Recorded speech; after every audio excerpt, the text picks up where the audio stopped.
Good afternoon. I'd like to welcome everyone to the meeting of the Pender County Board of Education on September the 13th. We have determined there's a quorum. I'd like to call this meeting to order. If you'd all rise, Mr. Smith will lead us in prayer, followed by Mr. Hall lead us with a pledge of allegiance. Let us pray. Gracious God, thank you for this group that comes together to do the work of the people. We ask your blessings on this meeting. We ask that what we do will help each child, each teacher, and every stakeholder involved. Amen. Pledge allegiance to the flag of the United States of America and to the republic for which it stands, one nation, under God, indivisible, with liberty and justice for all. Thank you. Thank you. You may be seated. Board members, you've reviewed the agenda. If there's no amendments to the agenda, do I have a motion to approve the agenda? I'd like, could we do maybe an addition under information? I've got a couple of questions about our energy contract I'd like to ask. Very short, probably 5 minutes or less.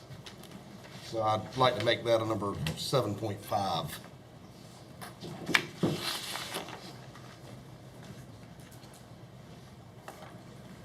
I'll second the motion for the amendment. Any other changes to the agenda?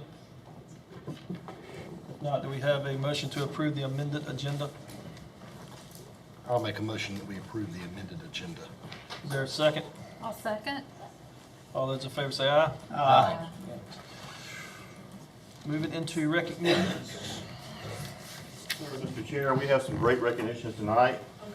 Down here, and it's my associate, Mr. Finkbonner, if he will assist me. Is Lillian Rousey here tonight? Come on up, Lillian. Lillian's from Pender Early College High School. Over the summer, Lillian had the opportunity to study a foreign language. She went to Jordan after earning a Federal National Security Language Initiative for Youth Scholarship. That's very long. You can say all that, you were one. Lillian competed with thousands of applicants and was one of about 400 who earned a scholarship. Lillian studied Arabic over 7 weeks and was immersed in the local culture while in Jordan. So we have a world learner here tonight. So thank you so much. Congratulations.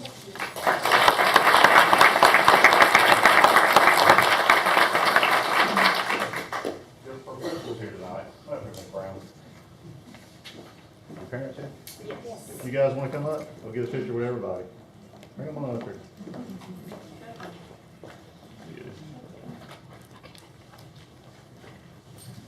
You guys. You go up on the riser itself, yeah. That way we'll get the table on the picture.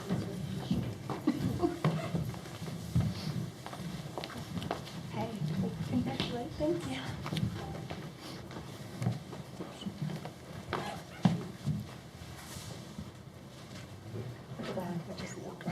Okay,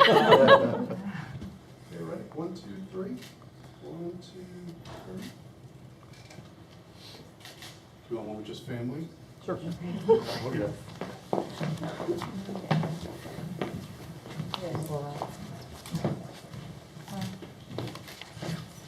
Thank you. Thank you guys. Congratulations.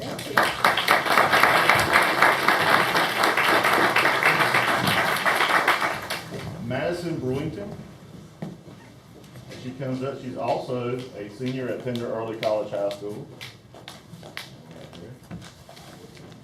Madison spent part of her summer at North Carolina State University, where she attended the Native Education Forum, which is a pre-college summer prep program for rising juniors and seniors. The forum provides students access to opportunities within and around a university environment while reinforcing cultural identity and community ties. As a Native American, Madison came away from the forum having gained connections with others from inside and outside of her native tribe. Congratulations.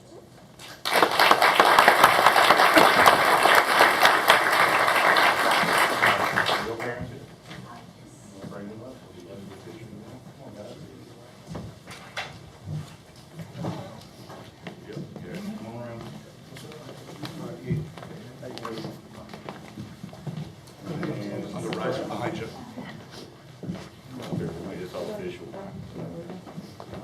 Yours.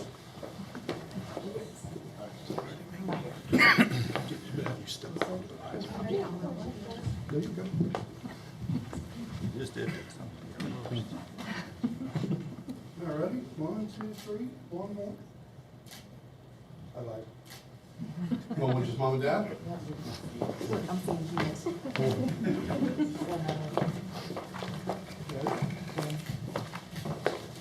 Awesome, thank you.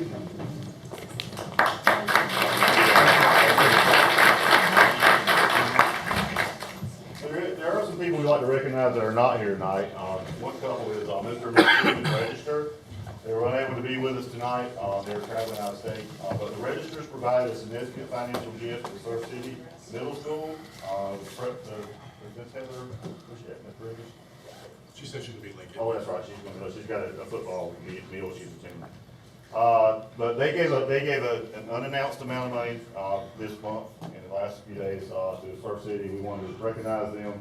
The registers asked for their financial gift go towards the Surf City Middle School athletic program, and we just like to publicly thank them for their generosity. So thank you.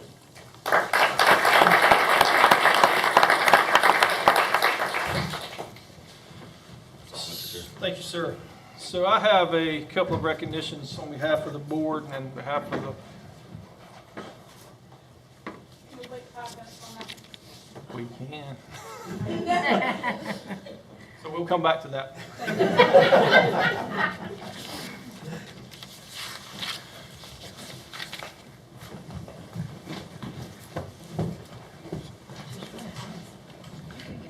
So we'll move on to public comments.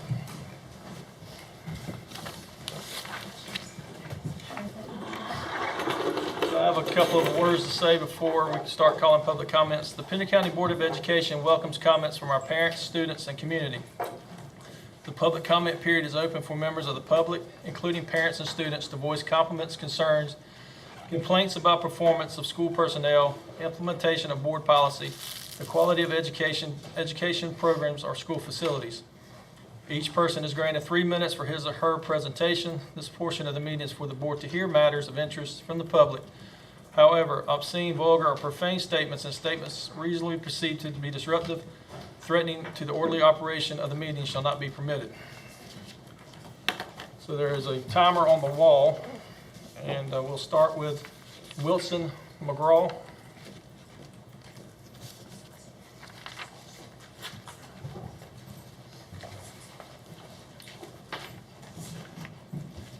Good evening, ladies and gentlemen. My name is Wilson McGraw. I live in Hampstead, North Carolina. I have 3 children in Pender County schools. I have some concerns about the board's actions surrounding the naming of Topsail and Elementary School at the August 9th, 2022 board meeting. I want to be clear. I'm not here to dispute the name change decision, as I accept it as a reality of living in a representative democracy. Rather, I'd like to make the following points in this public forum. First, the board failed to ensure public input was received from all perspectives on the name change effort. Interested community members contacted the board prior to the decision with varying levels of response. Personally, I received no feedback to my email of April 13, 2022. Second, the board's agendas and minutes did not indicate board intentions to move forward in any direction until the board meeting agenda for 9 August showed, quote, Annandale School Update under the action agenda. The verbiage does not indicate a pending motion or decision, but rather as stated, a quote, update on the effort. Furthermore, the board's actions of taking up a motion and decision during the summer break without an intense publicity campaign has created a perception of underhanded action and has eroded trust. In my opinion, these 2 points show a violation of the Pender County Board of Education Code of Ethics, Part B2, which states in part endeavor to make policy decisions only after full discussion at publicly held board meetings, and Part B3 that states in full, quote, render all decisions based on the available facts and independent judgment, and refuse to surrender that judgment to individuals or special interest groups.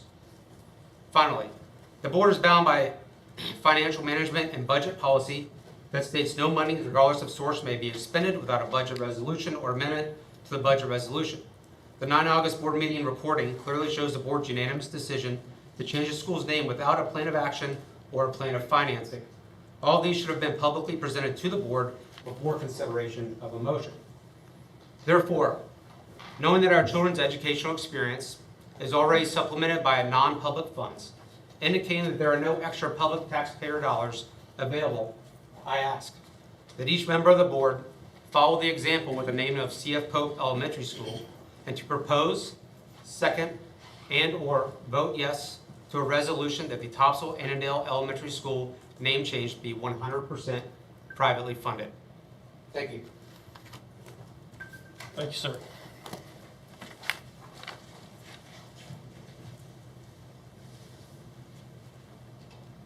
And I apologize for this. I know I'm not going to get this name correct. Atum? Is that good enough? That's good enough. Yes, sir. Sorry. No problem. How y'all doing? Thank you for your time today. My name is Tim Ogulnik. I'm the resident of Hampstead, North Carolina. I also have 3 children that attend elementary school there. First of all, I wanted to thank you all for the civic service that you do for this county. We came here for the schools and we follow the board meetings, although from Hampstead, very closely. And I want to thank you publicly for the service that you've done, because we don't come out here from Hampstead that much during the COVID pandemic, and so I appreciate that. I wanted to say that in the public forum for you, because I think that was a lot of headaches involved for us as parents during that time for my children. But secondly, to echo Mr. Wilson's comments here today, the reason why we came here tonight from Hampstead is I wanted to emphasize the sort of the public trust and transparency that's the bedrock of local government for us. And I personally have a lot in your decision-making process and the decisions you've made so far. I just did not see that with this move that you renamed the school. We've been following that for quite some time, and as of May, when we saw the recording, and Ms. Burns, you sort of told the group that, you know, unless there's a fiscal plan or some kind of execution plan going forward, that there would be no vote on it, and you urged the group to go and get involved with the community, just like the C.F. Pope school did at that time. So I didn't see that, and then when it came down to it in August, we voted for it. So we were came as a bit of a surprise for a lot of folks. So I did a kind of an unofficial public survey on the page and on the Facebook page there, and so we got about 216 responses to that. A vast majority, over 80%, disagreed with the decision, didn't think that you adequately presented the rationale for the vote, 84%. 88% wanted to be involved in some kind of town hall, or maybe the name change wasn't the only option available to address these grievances. And 77% of those parents thought that your own policy of naming facilities wasn't adhered to. So I called, I emailed, I also received no sort of explanation, no reasoning for this.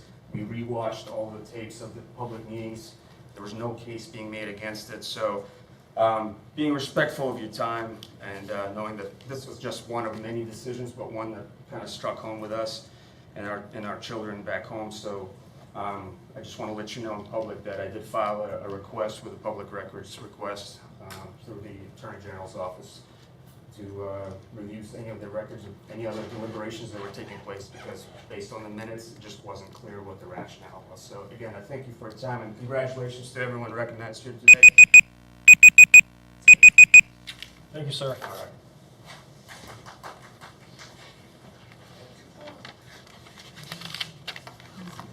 Mark Fowler.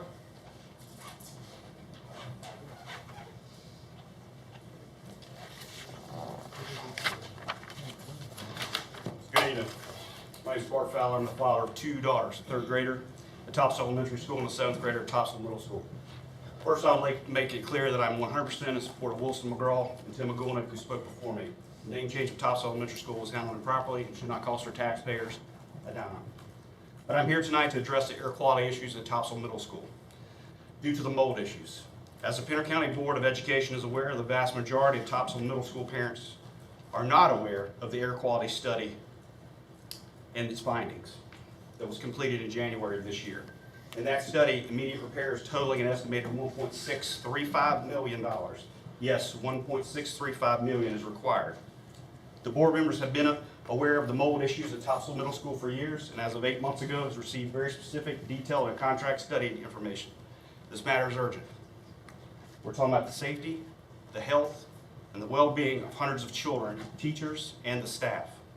The school nurse just last week acknowledged that many students are complaining of headaches and nasal congestion, but suggested that children were all dehydrated and should drink more water, despite documented mold issues at the school.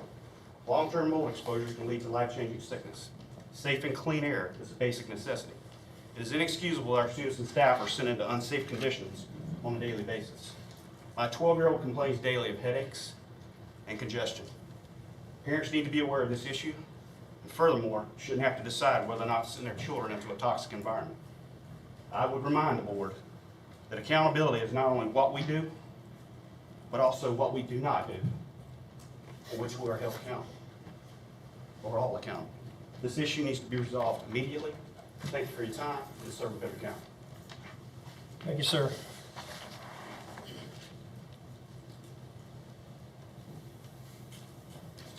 And we have one recorded call-in message. This is from Mr. Dan Fisher. Hello, my name is Dan Fisher, and my daughter is a 5th grader at North Topsail Elementary. And district and school leadership has enacted a ban on all peanut products for just 5th graders because one student allegedly has an airborne allergy to peanuts. But it's apparent that this outdated information was used to make this decision. And after sharing recent updated medical information from experts, including Dr. Kim, who's the chief of pediatric division for allergy and immunology at UNC Healthcare, and other experts in the field explaining the lack of evidence supporting this existence of the lack of evidence supporting any existence of airborne allergy to peanuts. One solution proposed to me by school leadership was that I should check my daughter out of school every day during lunch, eat with her, and then check her back in. So I felt that this is not a reasonable accommodation. I would like to discuss other potentially less restrictive options, but district and school leadership have been slow to respond to calls and emails, and I've been passed along from one person to the next. So my daughter, I've had discussions with her. She's personally experienced anxiety and stress due to this experience, and based on feedback shared by her and some of her peers, the enforcement of this peanut-free policy has been invasive, as teachers are going into student lunches without them present and throwing out food, so students are left without proper lunches. I know they've made some changes to that after the first couple days, but even then, there's been students where it's been a hit and miss that are still they're being observed by other peers, still have products that have peanuts in it, and are eating in the presence of the student with a severe quote-unquote airborne allergy. So in summary, I feel that the current policy at North Topsail Elementary is causing an undue stress and anxiety for students and their families. It's creating a false sense of security for the said student, and it's not supported by research or evidence, updated information from medical experts. So there's plenty of other alternatives that I would love to discuss that are both safer for the student and less restrictive for the remaining 5th graders who wish to bring their food of choice for lunch. And I formally requested to meet with district and school leadership and have yet to hear back. So please consider these and other parents' concerns for the safety and welfare of our children. I hope that we can come to an amicable agreement that would be best for all parties. Thank you very much. Bye. Thank you all. That concludes our public comments section. So now we're moving into information. But before we move into information, I would like to go back and make a couple of recognitions possible. So today is kind of bittersweet for us all. It is two of our leaders' last meeting with us. And while it's painful for us, we're excited for them. So Betsy Chestnut, she's finishing up her 33rd year with Pender County Schools. And Betsy's been here since I've been here and way before I was here, but she's dealt with a lot of dumb questions I've had. She's made sense out of a lot of things that if you've never looked at a school budget, it doesn't make sense. So to understand that, Betsy has had to listen to and explain a lot of things to me over the last 7.5 years. So Betsy, we hate to see you go, but we know you're going to enjoy it. I think she's got her retirement's kind of planned out for her. She'll be spending a part-time here, part-time in Alaska, it sounds like, which is great. That's where her grandkids are at. So Betsy, we have a gift on behalf of the board. If you would like to come.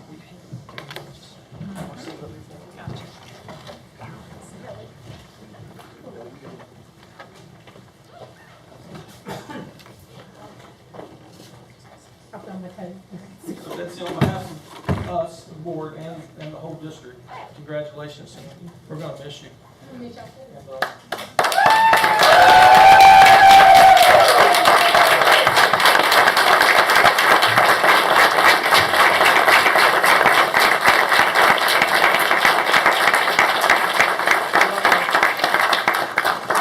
the other one is Dr. Hill is leaving us. Tonight's his last meeting, unless there's been talk of rescheduling the October meeting to October the 6th.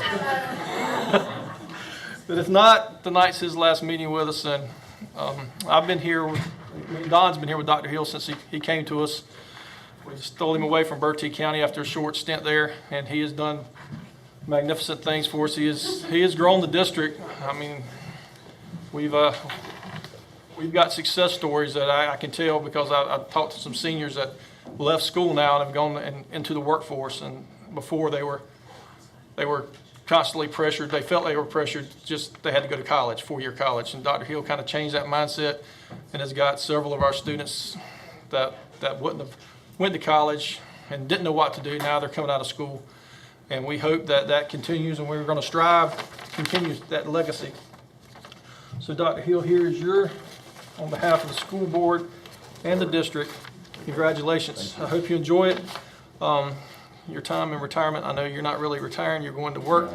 Luckily, you're going to be in Pender County, so you can continue to promote Pender County schools and ride by several schools. You can stop in and say hi.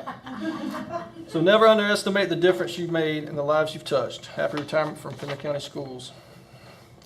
So if y'all would like to come around and...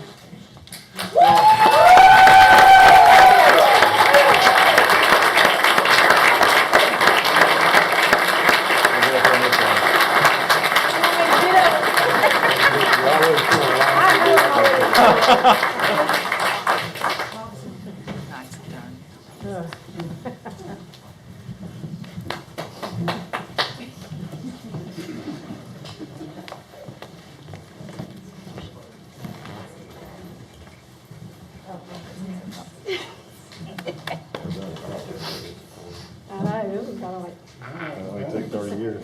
that's right. There you go. Sorry. 1, 2, 3.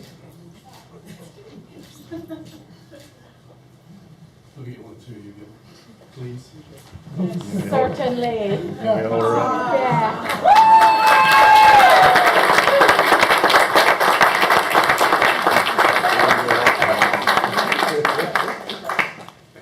Well, since I'm up here, and y'all can't fire me now. I need my ladies to come up here, most of them are here. Come on. Yes.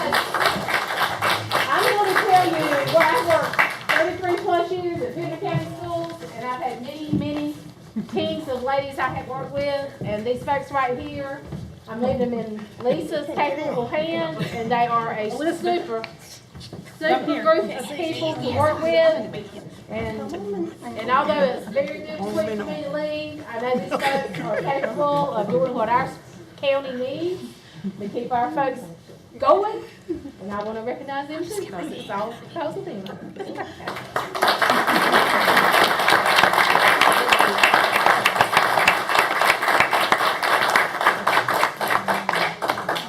Can you read that like a time? So I know this is a little off script. Dr. Hill, do you have any words you would like to say, or? I'll say the same thing I said every time anybody asks me, and I will tell you, the one thing in this county makes it work. Exactly what you said. Right. People in this room. God bless me to end here, and I do appreciate you when you ever do. Thank you. And this is my background. That's right. Michelle Girls.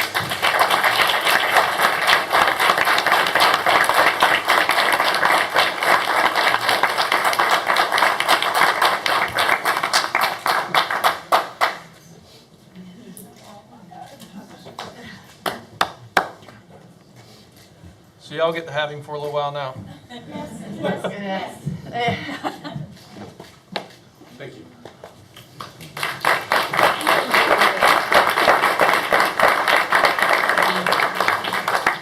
So board members, does anyone else have anything they would like to express? Anyone from out in the audience? Any principals, any staff? All right, we'll move along then. Agenda, Pender County tier status information. Mr. Chair, members of the board, I'd like to introduce Mr. Mark Sykes. And he is our local Pender County Extension Director, and bring this up for you. I don't know if you want to start there or you want to start there. That's fine, this one's fine. So,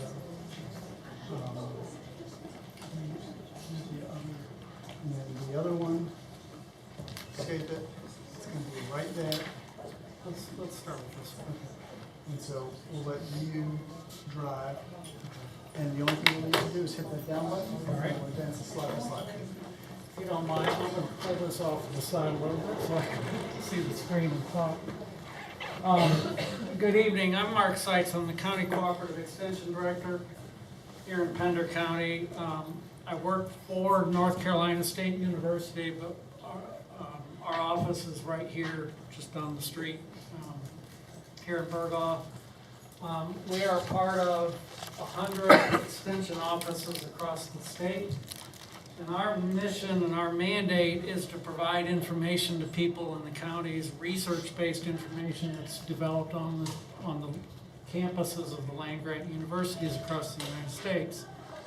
What I'm going to talk about tonight is most of you should be familiar with the tier ranking, the tier system that North Carolina Commerce Department and the legislature has. That ranks counties based on their levels of economic distress. The work that I'm presenting tonight is work that I've done off and on for 20 years here in North Carolina. It's not very widely published. It's just work that I've played with and presented a couple of times to the Board of County Commissioners. But what I'm going to talk about is how it's some adjustment factors to the formula the state uses that affects rural counties, not just Pender County, but all rural counties in the state. This is just a little bit of my background. I graduated from Michigan State University with a bachelor's in crop and soil science, worked in the vegetable canning business for a number of years. Graduated from Kansas State University, and now I've been with North Carolina Cooperative Extension for almost 19 years. As I said, I'm going to show you a little bit about the economic pull or the leakage that counties have, and how it affects counties adjacent to each other, and how that affects the pull, or the tier designations, excuse me. When you look across North Carolina and just about every state in the country, we have a wide disparity between our urban populations and our rural. It does not mean that our rural populations and our rural communities are bereft of resources. It's just a very different structure. Here in southeast North Carolina, this is just a representation of the revenue streams that come out of some of our rural counties. The blue bars are the agriculture and timber revenue. The two largest counties in this region are Duplin and Sampson County, just to our north. They generate almost $2 billion in agriculture and timber sales. Pender generates about 140 million. It varies depending on the crop year and how good the crops are. All of these industries, and I'm sorry, tourism is also a significant industry, as everyone knows.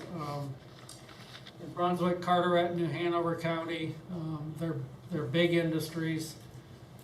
Pender County our tourism revenue, in spite of COVID last year, went up about $4 or $5 million in total value. So people are still coming to the beaches even though COVID was at our doorstep. All of these industries create wealth, and obviously that wealth does not stay under people's mattresses. It migrates. People, they come to the cities, they go to adjacent counties where, in the case of agriculture and forestry, it's where the equipment dealerships might be located. So that money's migrating around and moving around. The tier rankings that the state uses are, as I said, look at economic distress, but they look at 4 static, what I call static measures of wealth. They look at unemployment within the county's boundaries, they look at percent population growth, unemployment rate, and median household income. And these factors are, as they're designated, they affect how counties rank for economic development funding. I guess this is a duplicate slide. We have 20 Tier 3 counties in the state. Those are designated as the least economically distressed. 40 Tier 2, 40 Tier 1. As I said, why does this matter? We all know, living in a county adjacent to a large urban town, urban county, where do most of us go at least once a month, if not more frequently, to shop and go to dine out, go to concerts, for music, whatever. Most of us go to New Hanover County. So that's, every time we go shop there or buy something there, sales tax revenue flows with that. And so this is a little spin on a scientific law that I learned in soil science many, many years ago, the law of the minimum. As a total population, if all of our residents stayed at home and spent money only in Pender County, our opportunity to generate sales tax is at the top of that barrel. But our revenue leaks out. Our revenue goes to another county, whether it's New Hanover or Onslow, or maybe even up to Wake County to Raleigh or Fayetteville or Myrtle Beach, wherever. So what these factors I'm going to talk about are measuring is the leakage, and it helps us quantify what that leakage is. So it's really just a mathematical way to use sales tax revenue to evaluate and quantify what we really know about the counties we live in. It's a simple calculation. A pull factor is just a per capita sales tax revenue of the county divided by the state total sales tax revenue per capita. And in this case, Pender County's revenue stream was $41 million in 2022. Our population was a little over 66,000. And that creates a factor of 0.71. That's up a little bit. I think 2 or 3 years ago, it was 0.64, 0.65. So our retail growth is coming, and it's showing up in this factor. But under the current designation, without a pull factor, we have 16 counties that have a higher pull that are Tier 3 counties than Pender. We have 20 Tier 2 counties that have a higher pull than Pender, and 15 Tier 1 counties. So there's counties out there in the state that actually are pulling in more revenue per capita than Pender County does. And then another example of how this affects rural counties, if you're familiar with Camden County, it's up in the northeast corner of the state. Its total population is about 11,000. They're under the formula the state is using, they are ranked as the 7th largest economy in the state under the tier designation. They have 11,000 people. But their median household income is third highest in the state. So there's a lot of money coming into Camden County out of Norfolk, Virginia, and that surrounding area that drives their designation way up. And it affects how their government can generate revenue and pay for schools and infrastructure and other things. And there's, similar factors, tier 2 and tier 3 as far as the poll goes. From that, we can calculate what's called trade area capture. It's just a measure of the capacity of the community to pay for the infrastructure and service we need. So if we're leaking money or wealth out of our county to an adjacent county that's got a stronger retail community. In this case, Pender County's population times our pull factor gives us the spending capacity in terms of sales tax revenue generation of a county of 46,000 people, not 65 or 66,000. So, it essentially reduces our ability to fund the work that we need to do in rural counties when you're leaking money to an adjacent county, leaking the opportunity to generate sales tax. And so in this case, our index rank in terms of our trade area capture is 54th in the state. So we're pretty much right in the middle in terms of where we rank with other counties as our ability to fund infrastructure for permanent residents. And then market share is just a ratio of the total trade area capture of all the counties in the state, or Pender County's TAC divided by the total. So we command about 0.43% of the state's economy across the state. So it's pretty small, and again, we rank 54th in the state in that category. Here's all the tier 3 counties. This is the rankings without poll factors added. As you can see, it's median household income, population growth, the unemployment index, and the per capita property tax value. And so all of these values are ranked, and then those rankings are added together to come up with the combined economic distress index value, and then those index values are again ranked, and that's how they come up with the state tier system, tier rankings. You can see from this slide, it's the same slide as before, but I've just highlighted some of the factors. If you look at Camden County, their per capita property tax value is 56th in the state, but their median household income is 8th highest. They're 92nd in the state. And so when you add those rankings together, it kind of skews where counties settle out. Pender County's, again, we're not a poor county, but we don't necessarily belong as the 13th or 14th largest economy in the state. And as far as when you add these poll factors in.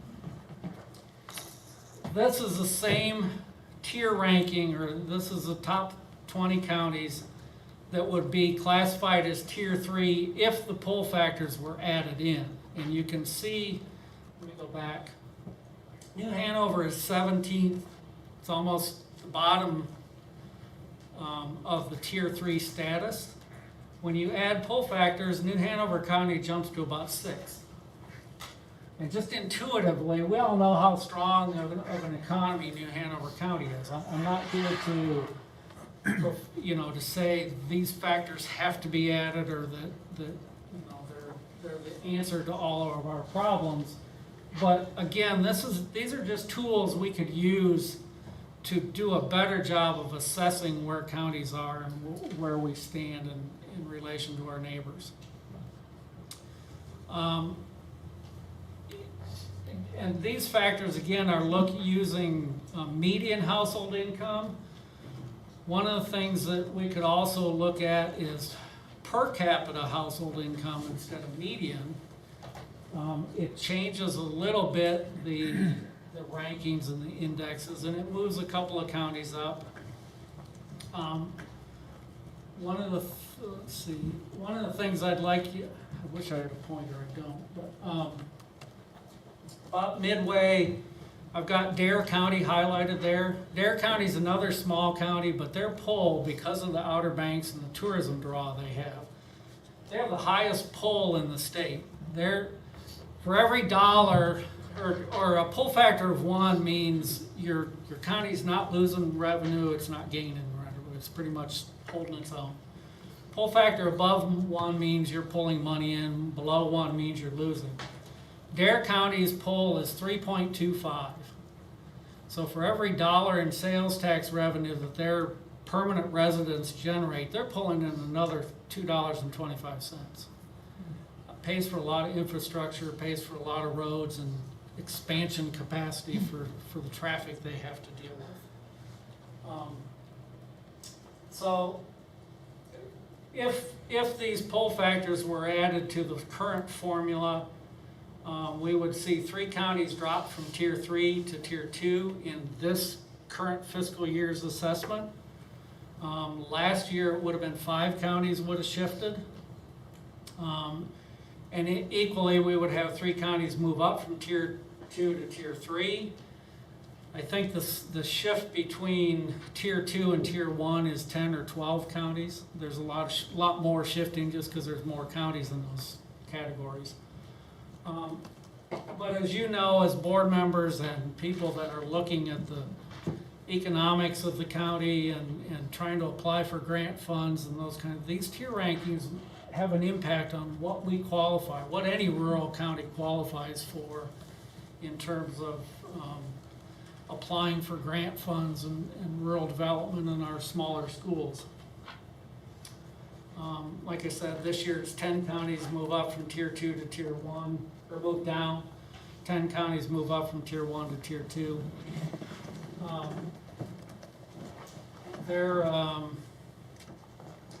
This is just a different kind of summary, very similar format or arrangement, but this is just looking at these pull factors on a regional basis, the southeast region counties in North Carolina. And there's no real economic reason for lumping these counties together the way they are. It's just the way the North Carolina Cooperative Extension categorizes counties. These are our Southeast Extension District counties. As you can see, on a regional basis, the third column from the right is the market share in the district. New Hanover County generates 23% of the market or the business revenue in this region. Onslow's second. Pender, again, we're middle of the road at 3.06 in terms of the district. So we're not a poor county, but we're not necessarily in the same status and tiered ranking that Mecklenburg, New Hanover, Wake, some of these bigger population counties are in. And then this slide is just looking at how these counties rank out on the district level. If you use the index rankings similar to the way the Commerce Department, if you ranked our counties in the southeast based on tiers, we would have 4 Tier 3 counties, 8 Tier 2, and 8 Tier 1. And again, look at Sampson and Duplin County. They're down there. They're in the top edge of the Tier 1 ranking for the district.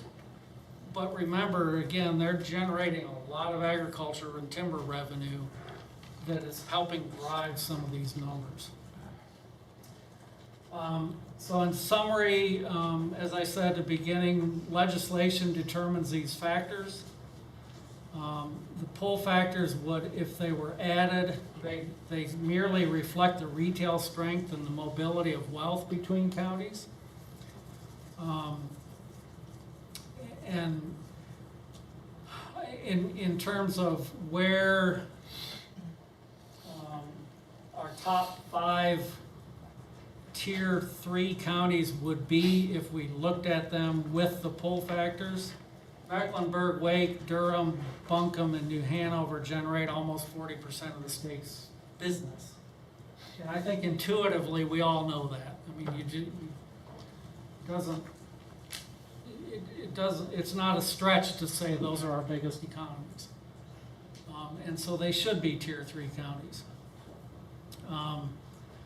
And again, here's just a breakdown of the numbers. Some of the other counties, if you include pull factors, I mentioned Camden County earlier, that's currently ranked as the 7th largest county in the state with the metrics the state uses. When you add pull factors, Camden County drops 50 places. And that's just a reflection of their small population and really a lack of a strong retail center or a town business to pull business in. So that's the message, I guess. I just wanted to share that. I've shared this information with the County Board of Commissioners. There's, you know, at this point, it's just a set of data for you to use and utilize as you see fit, but it shares a story about what, like I said a couple of times already, what we intuitively know about the county or the counties we live in. When we're in rural counties, most of us travel somewhere to spend money. And this is just a way to quantify that. So with that, I'll open it up to questions, or I'll sit down and be quiet. Either one. Thank you, sir. Board members, are there any questions or comments? Is the lottery funding, is it based on the tier? Is it related to tier? I don't know. I don't really dive into the politics of it besides just looking at these numbers. All right. Mark, are there other, is anyone in any of the other affected counties, have any of them been working on it that you know of? Not that I know of. Okay, 'cause This has really been a pretty local effort up until the last couple of weeks. And my state extension director got wind of it, and I've been on the hot seat for a couple of days. Because there's things that I mean, there's certain programs and things that we can't do here because of it, and things that you deal with that can't be done because of the tier rating, and living in a county that changes from, you know, one extreme to the other, from one side to the other is a lot of the root of the problem, I guess. But I don't know, this is my personal opinion. I just think that people should encourage their elected legislative people to start paying some more attention to this kind of thing. So, Well, thank you for your time, and if you have any questions, I'm right down the street, so I'd be happy to come back anytime and talk some more about it. thank you for coming. Thanks, sir. Thank you. 7.2 Cheatham HVAC update.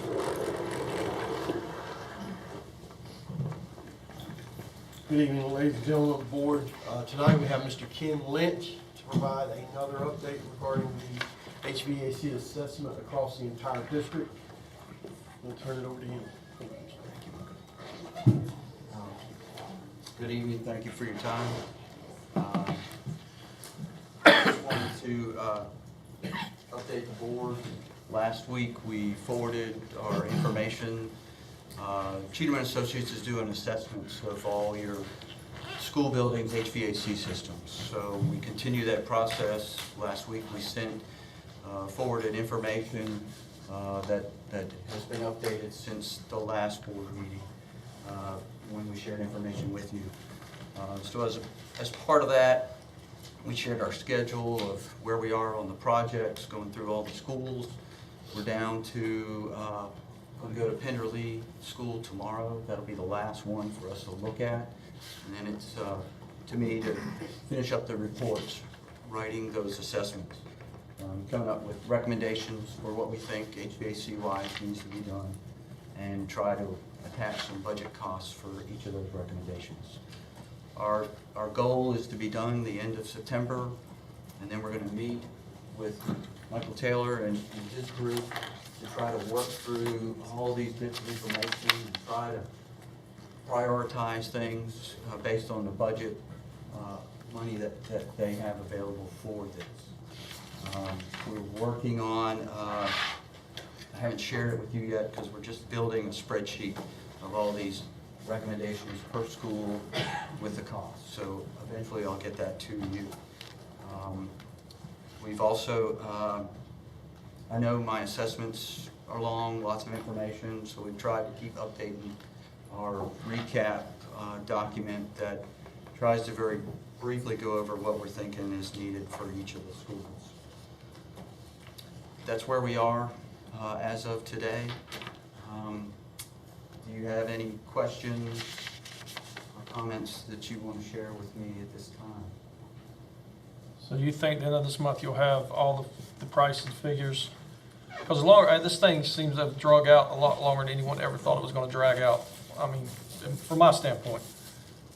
And if we get these numbers, we're at 1.6 at Topsail Middle School. Is that even still a good number? Because that's a number that's several months old now. It is. By the time we get to the end, it could be $2 million. So we would appreciate, I would appreciate if we could hurry up and kind of speed this along to get to work so we know what we've got, so we can use some of this money and use get the most of it, most for what we've got. Understood. Like I said, it seems like this is just, I think we should have put, in hindsight's 2020, but there should have been some kind of deadline put in the contract when we did that. Is this your company's typical time frame whenever working on such projects like this? Is it the time frame that you were expecting, or is it something that's come up that is causing the delay of what you're trying to get accomplished for the board? It's certainly taken longer than I anticipated at the very beginning. But to say that it's normal time frame for a project for us, it just varies so much from project to project. And we try to keep on task with it. We get pulled in various ways, but that's not an excuse to get it done. When are you projecting to cross the finish line and receive the trophy that you're done? My plan is to be done the end of the month. Okay. With all the assessments, and then we'll have all the recommendations and budget costs for those. And at that point, my plan is to meet with the maintenance department and try to prioritize those recommendations. Thank you. Mr. George? Yes, sir. Can I ask Mr. Chief? You can. All right, Mr. Lynn, what happened with Pender Lee? Because the last time you were in front of the board, Pender Lee was supposed to, the review was supposed to be done on August 2nd, or August 22nd, and now it's not going to be done until the week of the 12th. And that's a huge change, right, as far as timing goes. So what's going on with Pender Lee?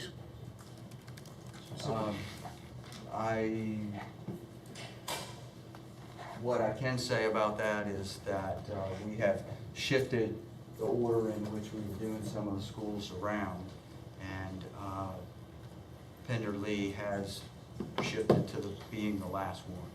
It's just the order in which we changed to do the assessments of each one.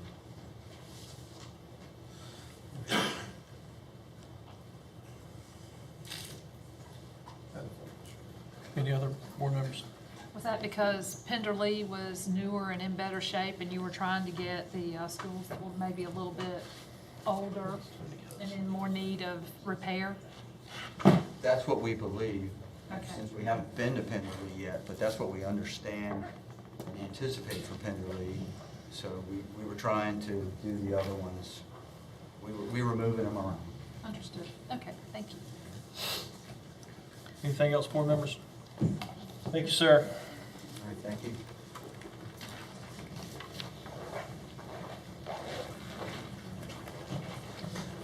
Taylor, mobile classroom exploration at Surf City Elementary Middle School. It's hard to believe we're at that point. We're even talking about that 2 years down the 3 years down the road. I'm sorry, I didn't hear the first thing. I said it's crazy that we're even talking about that already. That school's only 3 years old. Yes, sir, absolutely. And if you looked at the student demographic dashboard today, you know that all East Side schools are at or above capacity except Surf City Middle School, which is about 42 students from being at capacity. And, you know, regardless of what happens in the next 30 to 60 days, we need to be preparing for the future growth that's going to continue to happen that we've seen already. And one of the options to increase the capacity of Surf City Elementary and Middle School would be to install 2 quads. In your board packet, you should have the projected mock-up of LS3P, the one who designed the site, for an additional 8 classrooms. That would be directly behind the elementary school, but those 8 classrooms could obviously serve both schools. We did want to share with you the projected cost that we are looking at. Obviously, as mentioned in the last comment, Mr. George, regarding the increase in prices, a quad unit, 4 classroom units at Cape Fear Elementary School in 2021 cost the district $245,000. That same quad today is $487,000. In considering the utilities and infrastructure improvements that have to take place before that facility is even able to receive a COP, would cost an additional $90,000. Thankfully, there was foresight regarding the Surf City site. We do have terminals and handhold boxes available that we can connect to and continue the infrastructure. But again, there's still going to be a lot of facility modifications that have to take place to get it school ready. So we just wanted to bring that to your attention this evening regarding the cost and the work that we're doing behind the scenes. Obviously, Cape Fear Elementary School could use that quad immediately upon school opening. It is an 8 to 10 month process to get the facility on site, and then obviously 30 to 60 days to get the infrastructure in place to make it student ready. Any questions for Mr. Taylor? Where would the funding come from, Mr. Taylor, for this, since the project's so high? Well, if we were to do it out of capital outlay, there would be nothing left for many other projects. I do know that, you know, we have a good relationship with our county commissioner partners, and you know, my hope would be that we could have conversations regarding the process of funding this project moving forward with them. Has anything already been sent to the county commissioners about this, or the county manager? I think the county manager is aware of our Yes, sir. concerns. There is some communication going on. Yes, sir.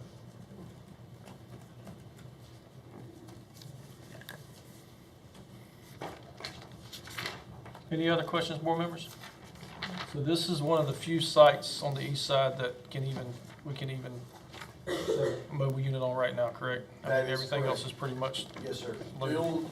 Based on the built upon ratio assessments that were done last spring, I think, the Topsail, Annandale, Topsail Middle, Topsail High School, they're all at or above capacity regarding impervious coverings.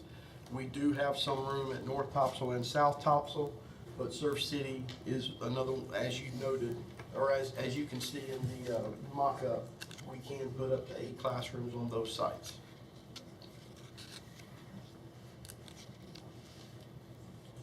But what's crazy is we're looking at $1 million for 8 classrooms.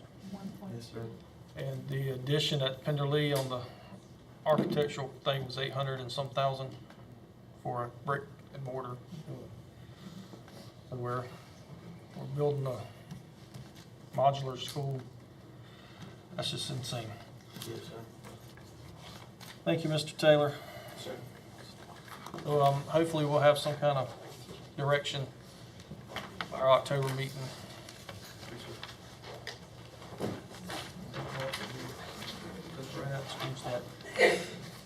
2021 accountability enrollment data information. Mr. Chair, members of the board, I'd like to bring up partners in crime here, kind of talk through these processes. So we will start with. Good evening. Okay, so I want to go over the data that was approved by the State Board of Education on September 1st. So the data is no longer embargoed. And just as a reminder, we have 2 different sets of numbers. We talk about accountability, which are our test scores with business rules applied. So that's what's used for school performance grades. Those business rules are partial enrollment. So for students that enroll with us, if they are not with us for more than half of the year for a year-long class and more than half of the semester for a semester class, then they're not counted in our school performance grades and also in grade. And then our newcomers are students that are in the U.S. for the first year. Their information is not in our school performance grade or in growth for their first year. And then reporting is when they report all of the scores with no business rules applied. So for instance, the North Carolina School Report Card reports all of the tests, not business, no business rules applied. So what I did this year was to take our numbers and show in comparison with the state from 18-19 and then last year and then the previous year. So obviously we skipped the 19-20 school year when we were out with COVID at the end of the year. So Pender is in blue and North Carolina is in orange. And for the most part, and I'm not gonna read these numbers to you, I'm pretty sure you have the presentation or you will have the presentation.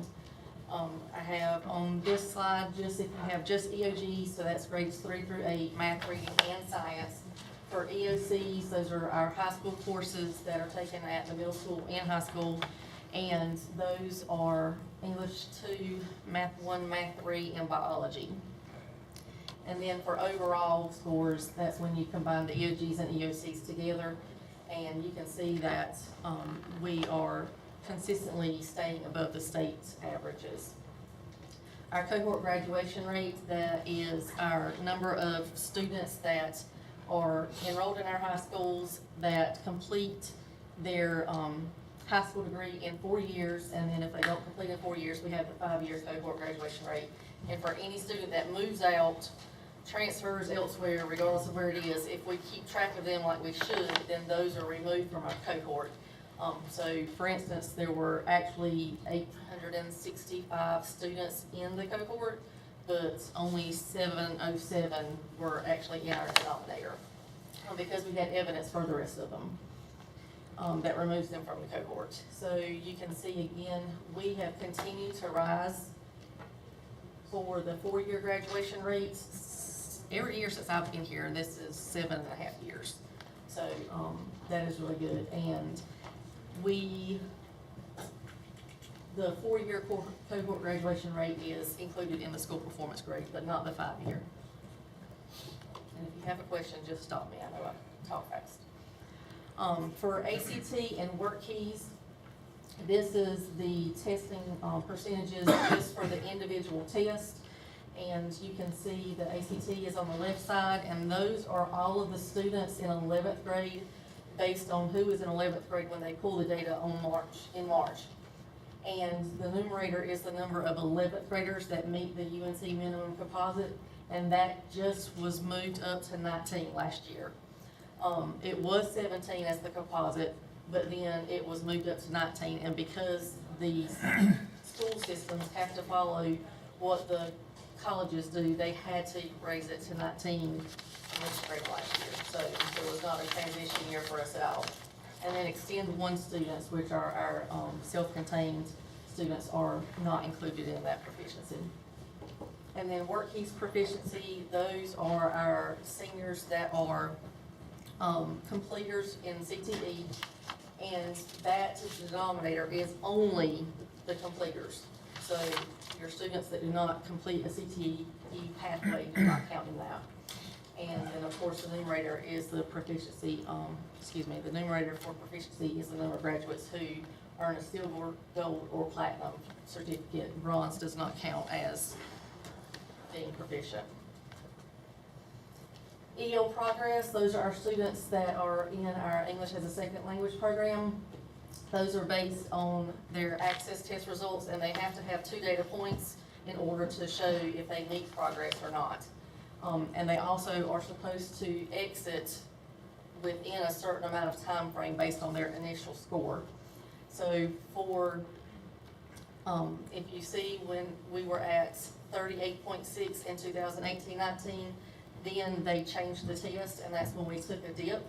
And then, of course, because of COVID, there was another small dip this past year. And so this is our chart that we always have that compares us to the Southeast region. So at the top I've got the state, underneath that I have us and Pender, and then the rest of the districts that are in the Southeast.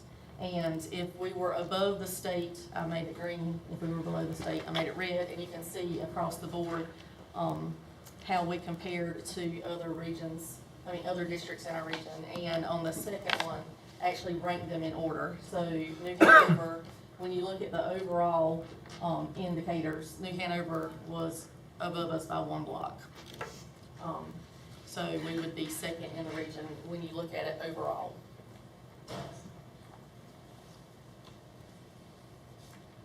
Now moving to the school performance grade.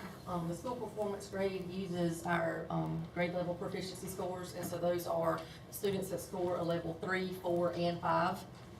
And for grades 3 through 8, this just explains what is included in the 80-20% for the calculations. And then for high school, there's some additional indicators. You have biology, ACT, WorkKeys, math course rigor, and the 4-year cohort graduation rate.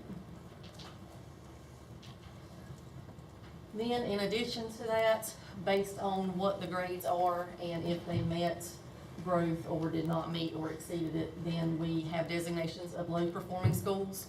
A low performing school has a school performance grade of a D or an F and a growth status of met or not met. If you're a low performing district, then more than 50% of the schools in that district are designated as low performing. And then reoccurring low performing schools are schools that have been identified as low performing 2 out of the last 3 years. And the last years that they're using are 17-18, 18-19, and 21-22. So this shows you our numbers for this past year for 21-22. And you can see what their achievement score was, and that's 80% of what the achievement is. 20% is our growth, and you come up with the performance score, and that's converted to the grade, and those are on a 15-point scale. And then also we have low performing school designations over in the last column. And then this slide just compares from 18-19 to 21-22 if you are interested in seeing the differences. Could you go back one more time, just for a second? Yes. Okay. All right, so just some data from this past year. Low performing schools, in 18-19 we had 1, and this past year we have 8. For North Carolina, in 18-19 there were 488. In 21-22 it's pretty much almost doubled to 864. Low performing districts, we are not a low performing district. We're 42.1, I think, in Pender, and so obviously we're not above 50%.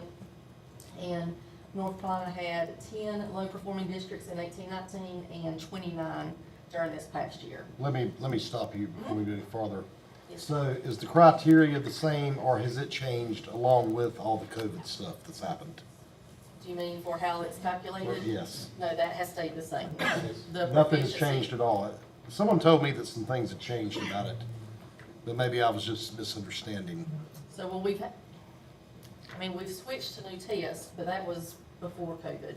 So the tests are not equal to so the scores are showing, the tests that the better scores were done on is not equal to the tests that we just were scored on this past year, right? The scores are not equal to, no. So for the public to know what that means is then, those in Raleigh have decided to change the ball game. And that's the part that you'll never hear on the news, just so the public knows. Thank you. Yes, sir. And then, for recurring low-performing districts, those are, for schools, we had one school in 1819, we have, that is the wrong, that is not right. Sorry, no, that is not right. The numbers are not right. I apologize for that, because I am very, very picky about my stuff. Hey, don't worry about it. You can change whatever you want to, just like they do in Raleigh. Well. That age should be a 2, I think. Yes, it should be a 2. So we have 2, that are recurring low-performing schools, and that's Rocky Point and West Pender, because 2 out of the last 3 years of data, they were considered low-performing. And I will fix that on the PowerPoint, and I'm sure it can be resent to you, so you will have accurate numbers. And that is it for my little piece, if you have any questions on that. Just a couple of things. So, first of all, CPI right now, or someone in Raleigh, Don, or Mr. Hall, is looking at this performance score. It's just very interesting that we can have schools that exceeded, but yet the performance score isn't that great. We've got all these kids meeting where they're supposed to be or exceeding individually, but yet they're still at a D school because of the definition or what have you. Because of the formula, because the proficiency counts 80%, whereas the growth only counts 20%. That is correct. And just for a sidebar, the growth should count more. I've always said that, and I'll continue to say that. But anyhow. And there have been discussions to move. Well, I wanted that out in public so people could understand. I do know that this week, and I shared it on my Facebook page, that there's a survey coming out. So all administrators, any of our educators out there, if you see that survey, you need to respond to that survey. Now, they say they're taking it very seriously, whoever they might be, but you need to complete that survey if you feel as strongly as many of us do that it's not quite adding up and that something needs to be reviewed. That's my 2 cents on that. And quite honestly, for the record, I always look to see if my kids have made growth. Quite honestly, that's what I really care about as a parent. So just want to put that out there. Thank you.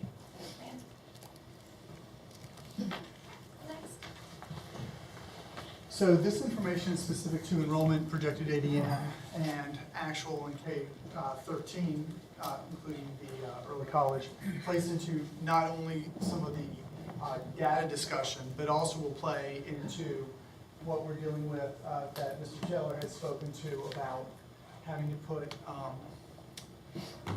huts at recently built schools. So, for example, at the end of the 21-22 school year, so that was June 30th, we had enrolled in our district kindergarten, excluding pre-K, 10,469 students. About that time, DPI had come out with the projections for this next school year. And they based that on the 2 highest ADMs months out of the principal monthly reports for the school year. They had projected us at having 10,524 students. As of 5 p.m. on Sunday, we had 11,161 students enrolled in our district, a difference of 692 from the end of June. So that's a huge jump. That's a huge jump just in the enrollment. Now, the ADM, of course, we'll get into a little bit of that But the projection is done by grade level, so it's kind of very difficult to kind of parse that out by school. But they were a little bit off on their calculations, and I don't think anticipated the growth that we were seeing. So to sum it all up, we have 692 more students enrolled to date than we did at the end of June. According to their projections, we have 637 more students enrolled than what DPI had originally projected. And that is a serious number of positional allotments and how that affects all of our schools. And bear in mind that ADM, which is the calculation that DPI uses, is very different. The projected ADM, average daily membership, is not equal to actual enrollment. So, for example, if Miss Cindy was a student and she was enrolled for 10 days, but she was sick for 5 of them, she wouldn't count as a whole student. She would count as half a student because she was only there for 5 of the 10 days. So that's how DPI calculates the ADM. I know that there are issues regarding that, but that's how they do it. So just to clarify, planned allotment does not equal our actual student enrollment, which definitely does not equal our average daily membership. By the end of day 20, which will be the first month PMR, which will be at the end of this month, we should have clear data about how many positional allotments we need and how we need to place teachers to make sure that we meet mandated class sizes. And as we know, all of our schools, with the exception of one on the east side, are well over capacity, and that school is going to be over capacity shortly if things keep on going the way that they're supposed to be going. So. Our historical data is Pender County Schools ever seen this type of percentage change as much as it is now. So this is a marker then of what. This is a high water mark. We did have a spurt a while back. I was still principal then, like Rocky Point, Solace, when we built Cape Fear schools. And I know East Side was starting to, and at Berg Elementary, and I know we took a huge spike then too, but not like this, no. I do want to point out, if we take a look, historically, that might be an isolated circumstance, and Ms. Fontana is absolutely right. It's school here, school there, things like that. But if you take a look at this CFO, at the end of the school year, had 499 students. They're at 556. We're seeing these things occur district-wide. This is not an isolated phenomenon. I have a question about allotments. Can I ask? So I know with it's K3, correct, that you have certain class size, correct? Yes, ma'am. Okay.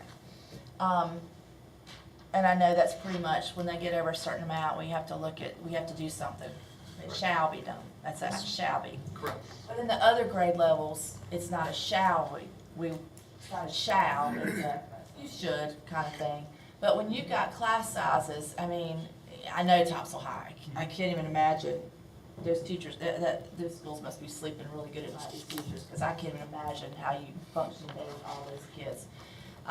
But what do you do, how do you determine schools that are going to get extra positions for high school classes, let's say, or middle school classes that are high? And that's a good question. So we... And not just Topsail High, I know Pender High. Where are they? They are, where's Pender? So Pender High is right here. Right there. So right now, all of our positional allotments have been allocated to K3 with the couple of overages that we saw at Topsail High. I mean, that's been the bulk of it. So what we are trying to do is work together between HR, my group, finance, to find the money to find more positions. We know we're going to get more positions if this growth stays the way that it's going to happen. So that means that we'll get more allotments, which means we need to throw positions. But we also have the other issue, which is there is a nationwide teacher shortage. And it's so difficult to even fill current vacancies that we have. And then where are you going to put them? And then the facilities issues, which affects every single department that we're trying to kind of navigate all of this. Ms. Fontana, you bring up a great point, is talking about this, you don't even know your allotment.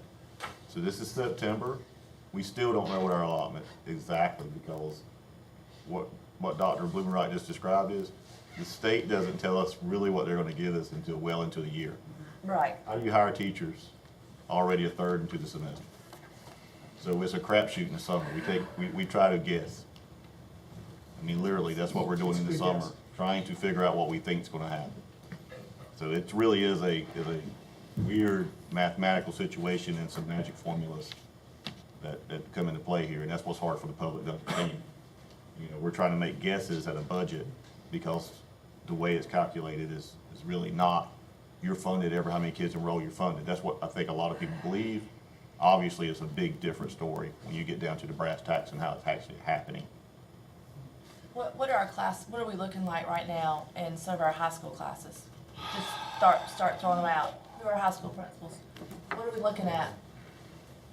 What's some of our numbers looking like in our classrooms? 35, 36. Pender and Trask. Well, everybody from Top, I'm sure Topsail's way over that too, so. And the sad thing, about it is we're actually, our class sizes at the high school levels are smaller than they are in surrounding districts. In Hanover or Onslow. It's crazy. I mean, they've got 38 in core classes in Onslow. What's middle school looking like? What are y'all typically averaging? Topsail middle. We're average about 30 classes are a little larger. Classes are Surf City middle. 30 to 33.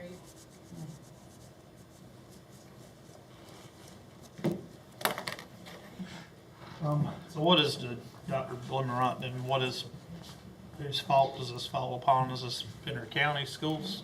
Or does it fall upon the Department of Planning inappropriately, the DPI? I think there's so many factors that go into this. You don't have to give me an answer. I kind of figured that. I mean, but I think we're seeing a nationwide teacher shortage.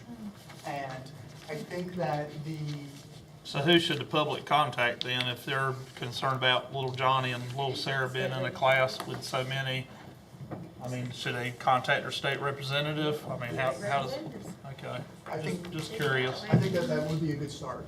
I think we need to bear in mind that, and I do want to say this, I've said this before, I'll say this again. I think the mandated class size by general statute has really impacted every single elementary school in the state. We've had to allocate so much of our allocation, how many positions we get, position allotments, down to that level to bring it down over the phased in number of years, that it's affected where we can put positions. We could have used those positions if they would have allowed us to have 24 in a class instead of 18 or 16 in, say, first grade, which is that minimum floor. We could have used some of those positions to maybe alleviate some of the overcrowding at the middle schools and the high schools. They wouldn't have 35 kids in a class. They might only have 31. Things like that can change things up. To kind of help with that answer, especially Mr. Smith, is obviously the budget and the way things are allotted is a little odd because it is not money per kid. It literally is an average of attendance that can drastically skew that.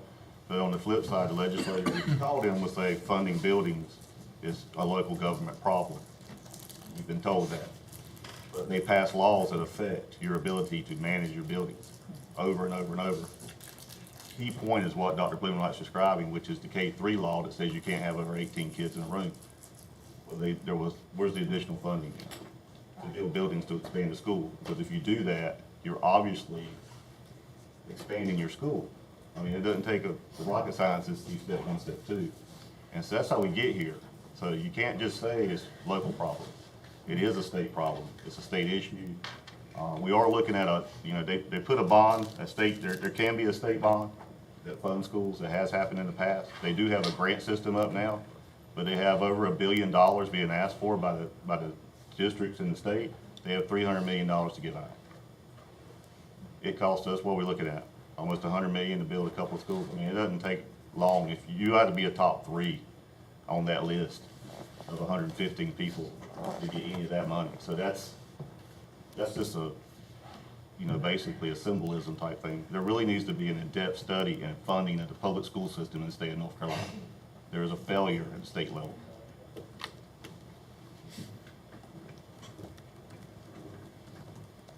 Any other questions, board members, comments? And mine is just to kind of reiterate what was said. Our teachers need to be commended, our principals need to be commended for the exceptional job they've done during this unprecedented. What you see there, state average, the southeast region average, and then Pender. There are only a handful of areas where we don't beat the state and or beat the region. So consistently what they've done coming out of hurricanes and pandemics is working. And that drills down to every grade level. So you see it's not one or two areas that are kind of carrying us. It's across the board what they've put in place. And right here, this is our college and career ready numbers. And once again, hands down above the region and state. So my part was just to commend them, like you said, based on record grades that come to test that haven't been renormed since the pandemic. Certain test scores, we know 82 percentile was found not proficient. So when you run into those issues, it's really hard to figure out what it should be. But again, what our staff has done, going back to what they mentioned before, the people in Pender County have done a tremendous job, coming out of this and moving forward. They're already looking at gold summary reports and everything they can do to help our students grow. And just to reiterate the graduation rate, if we were the next highest graduation rate in the region, that's 36 Pender kids who would have not graduated. So by our graduation rate being 94% versus 89, which is the second highest, that's 36 kids that have now graduated with degrees. Going back to what Mr. George said. Maybe not college-bound kids, but kids that are career-ready to go out and do work. So again, I'm just following up with everything that's been presented, and please give a shout-out to our teachers and principals, because what they've done should be commended. Thank you. Yes, sir.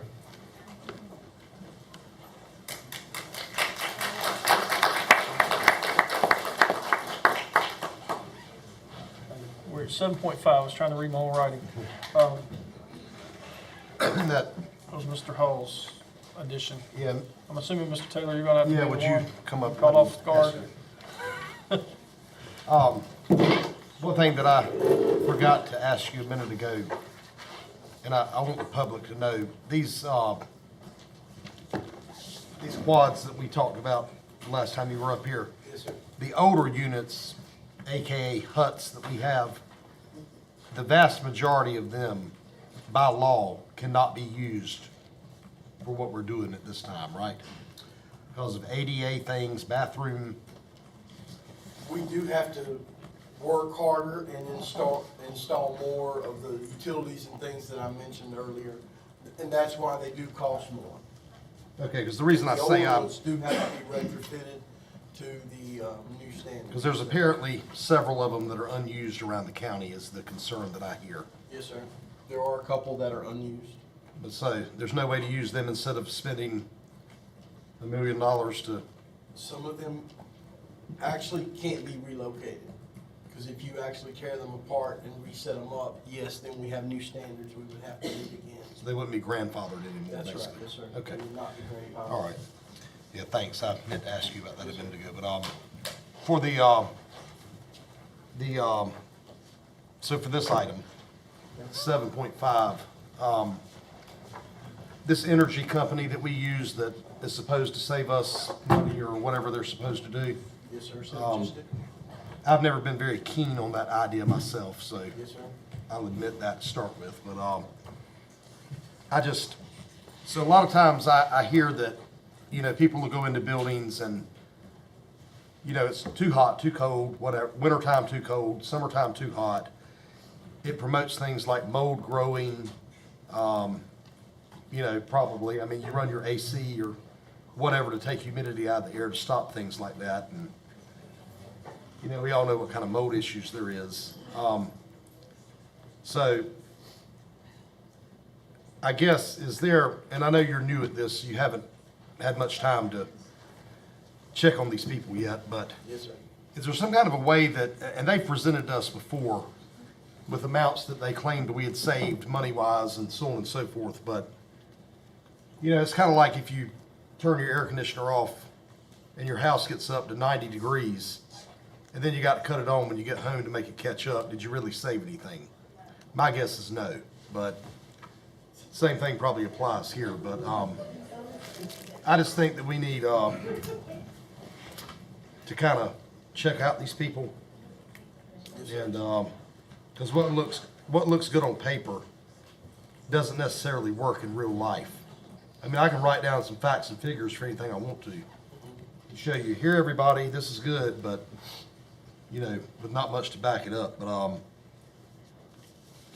so I guess, would we need to get those people to come and present that to us, or is there something simple that you could do, or, I mean, because it's my understanding their contract renewal is coming up before too long, or an extension maybe. Do you know, Brandon? Right, or can you find out? I can find out. Okay. But I don't know the current status of their contract. I'll find out.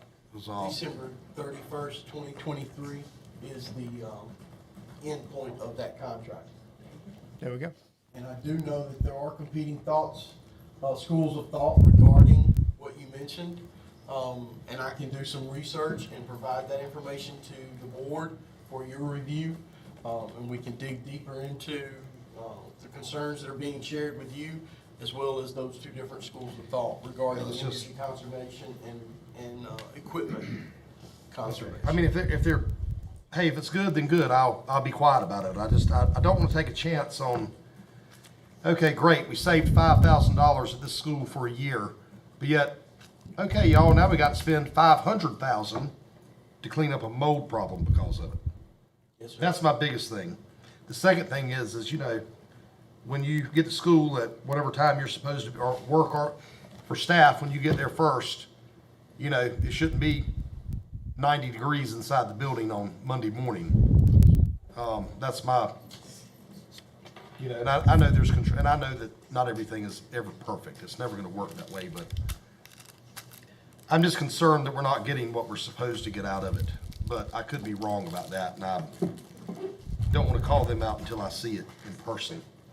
I'll work on getting the information for you and the other board members to review. Well, I mean, I want to do it like at a meeting like this. Yes, sir. So the public can see everything. I agree. I don't like us not having control over our own system.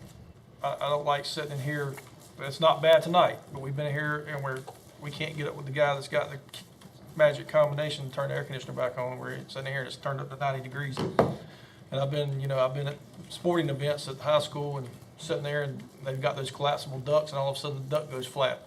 Well, we're in the middle of a volleyball game and they've cut the AC off because we're saving money. So, And see, I mean, if it's in their contract that they have to adjust things to our schedule, well, that would be a breach of contract, which would be cause to terminate them immediately.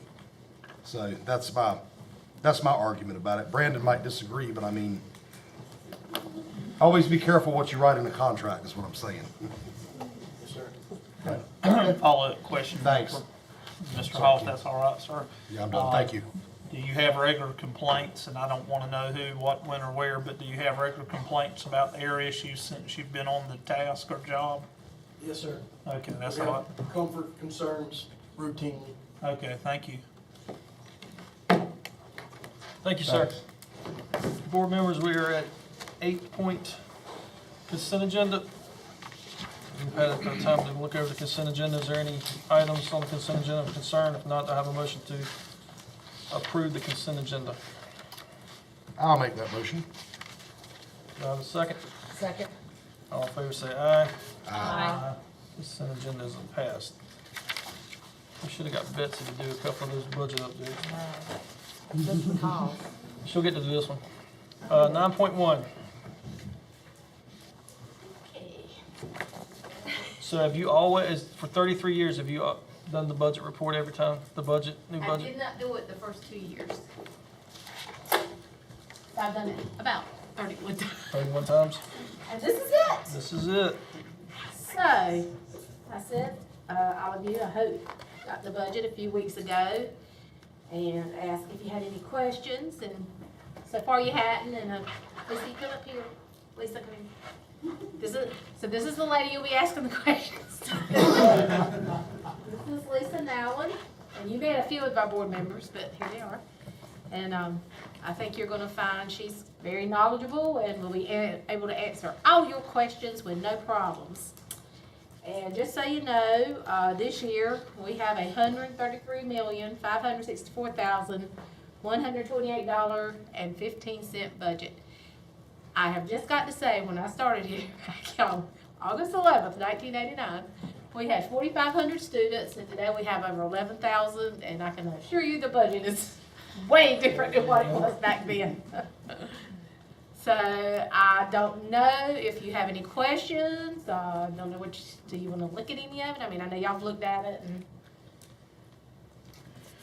It is what it is. you're right. It is what it is. The board members, Beth got us all a copy, I think, of the agenda. I think it was all delivered, or you picked it up here. Yeah. And you've had time to review it. Is there any questions or comments concerning the budget? If not, do we have a motion to approve the Pender County Schools 2022-23 budget? Mr. Chair, I make that motion. Is there a second? A second? All in favor, say aye. Aye. It's always nice to have a budget. Hey, this is early. We've been several. You're right. Yeah. This is very early. I'm very excited about it. 9.2, policy revisions, leave of absence, family and medical leave, 7510R, 7520. Good evening. Mr. Taylor. So you have in front of you a policy revision for 7510, 7510R, and 7520. What it basically does is it pulls the FMLA policy and makes it current. We've also provided references to federal or state Board of Education policies. Brandon and his team have reviewed the changes. I'll draw your attention to a couple of them. Just on the very first page of 7510, it talks about contagious disease less than 10 days. We changed that to medical leave act, FMLA eligible leave. Took the 10 days out, so it'll be consistent with the changes that come along with FMLA in the future. A couple other changes are similar to that. I won't go into great detail of them, but happy to answer any questions that you have or anything along those lines.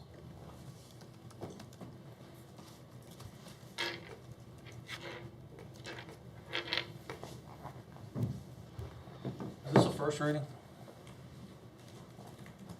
It is, but you can always waive first reading if you so choose and approve it, if the board cares for that. So board members, is there a motion to waive first reading? Mr. Chair, I make that motion. Is there a second? Second motion. All those in favor say aye. Aye. Board members, is there a motion for policy revisions, leave of absence, family medical leave, 7510, 7520? So moved. Is there a second? Second. All those in favor say aye. Aye. Thank you. Right, you're right. I'm up next. Where do you think you're going? You get used to this. You get used to this after a while. Yeah.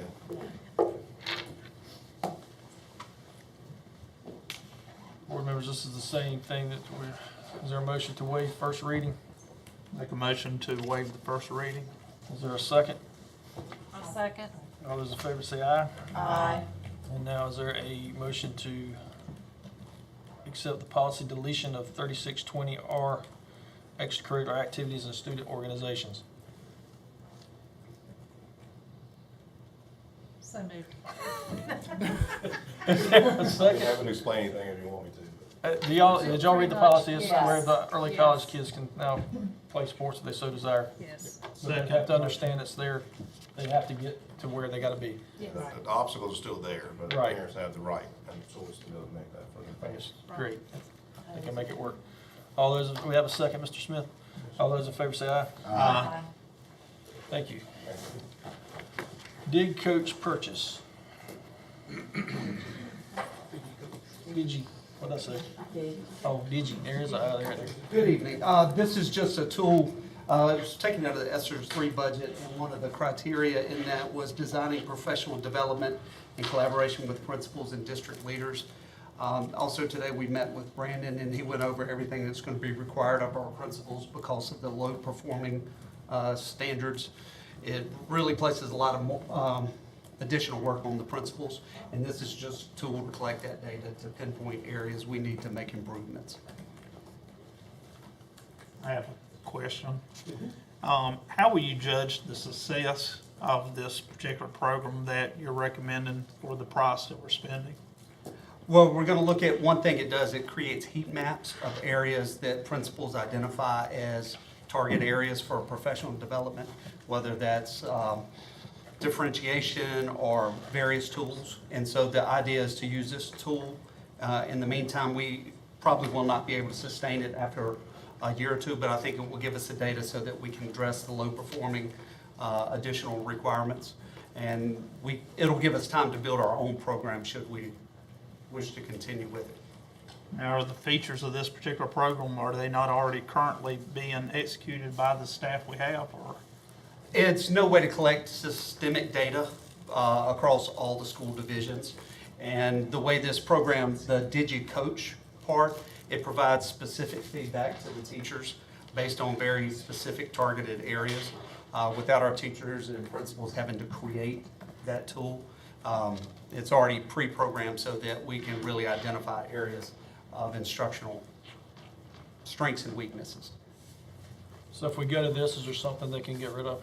I mean, is there something that they're using that does basically the same thing that they can lay to the side for a couple of years, or are they gonna? That's kind of the goal, to help them out while we go through this low-performing process, and then they can go back to various tools, you know.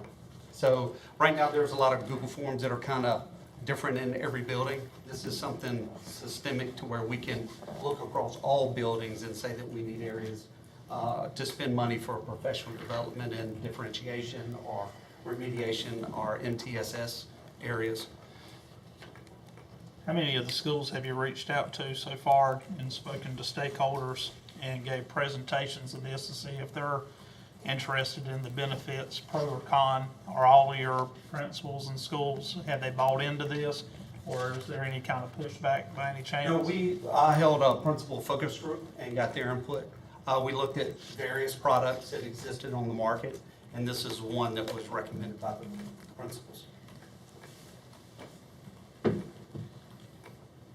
I'll just be the first to say, I just have some concerns with spending this amount of money on something and we already have something similar in place. I mean, I know it's not the same thing, but it's like, we looked at the test scores, we've seen where we are, we know we've got a lot of work with that. The state has already mandated that we have to do something else. So we've got all our teachers doing this training, and now we've got principals who are having to add something else.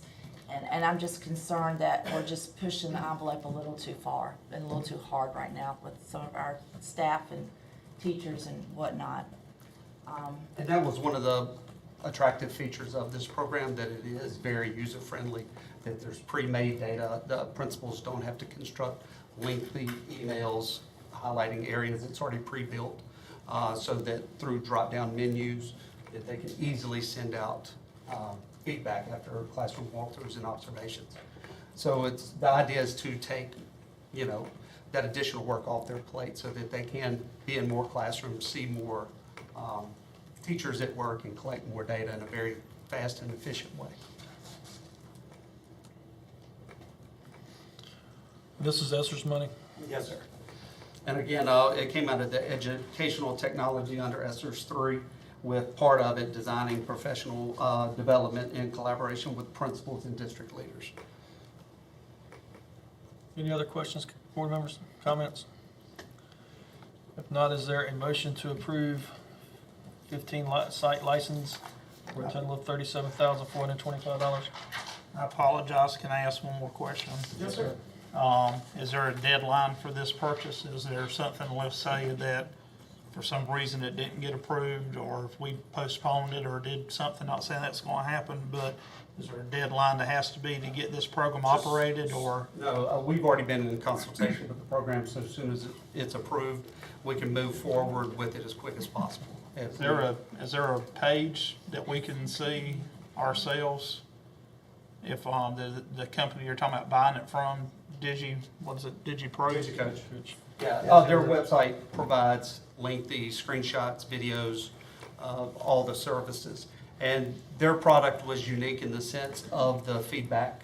So when you look at Hattie's collective teacher efficacy and individual teacher efficacy, teachers need to know specifically the areas of strength and weaknesses. And that was what set this product apart from the other products, that it gave very specific, not that you did a great job today, it's, you did a great job differentiating with the small group instruction.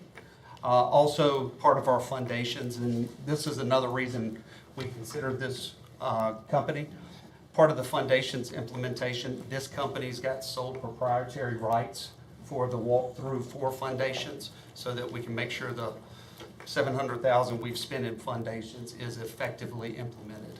So that was one of the driving factors that set this company apart, is they've secured those rights with the publisher and have already created that template. On their website, it shows a principal using their cell phone to do this program. Is that? Yes, it could be used cell phone, iPads, computers, and that was kind of the design, the ease, that you don't have to lug around a laptop and sit in class, that you can go in and watch, make decisions. And again, with foundations, that's what Burlington was using, and they're the ones that secured the rights with the company, and they've already built the tool that we were going to use to help implement our new curriculum, the foundations, being rolled out. So once again, it was something our principals didn't have to go back and build. It was already built, and the company had secured legal rights to use their property. I promise this will be my last question. The last thing I have, how many districts surrounding us are using currently this software for this particular task? That I'm unsure about. I just worked with Burlington because of the foundations, and they've used it extensively. And again, part of that was rolling out the foundations requirements from the state. And being that it's from Esther's money, it wouldn't be coming from our local? No, sir. Is it restricted, so that Esther's money, if we were not to use it, could that same money be used for something else? Part of it, the way the ESSER's grant was written, was educational technology, so this falls underneath that. So if we choose not to go this route, or we choose to go with a different company, or try to build something in-house, that money could be allocated in other places. Okay. But when you look at the time for principals to build this kind of product, it really becomes labor intensive. Okay, thanks. You're welcome.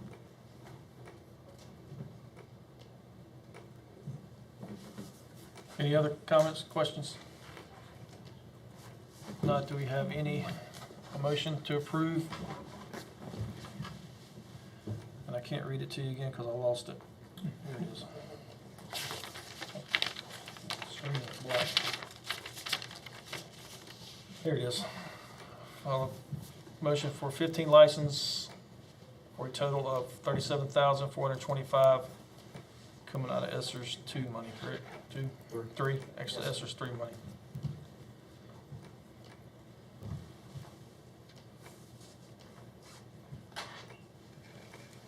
There is no motion, so this does not move forward.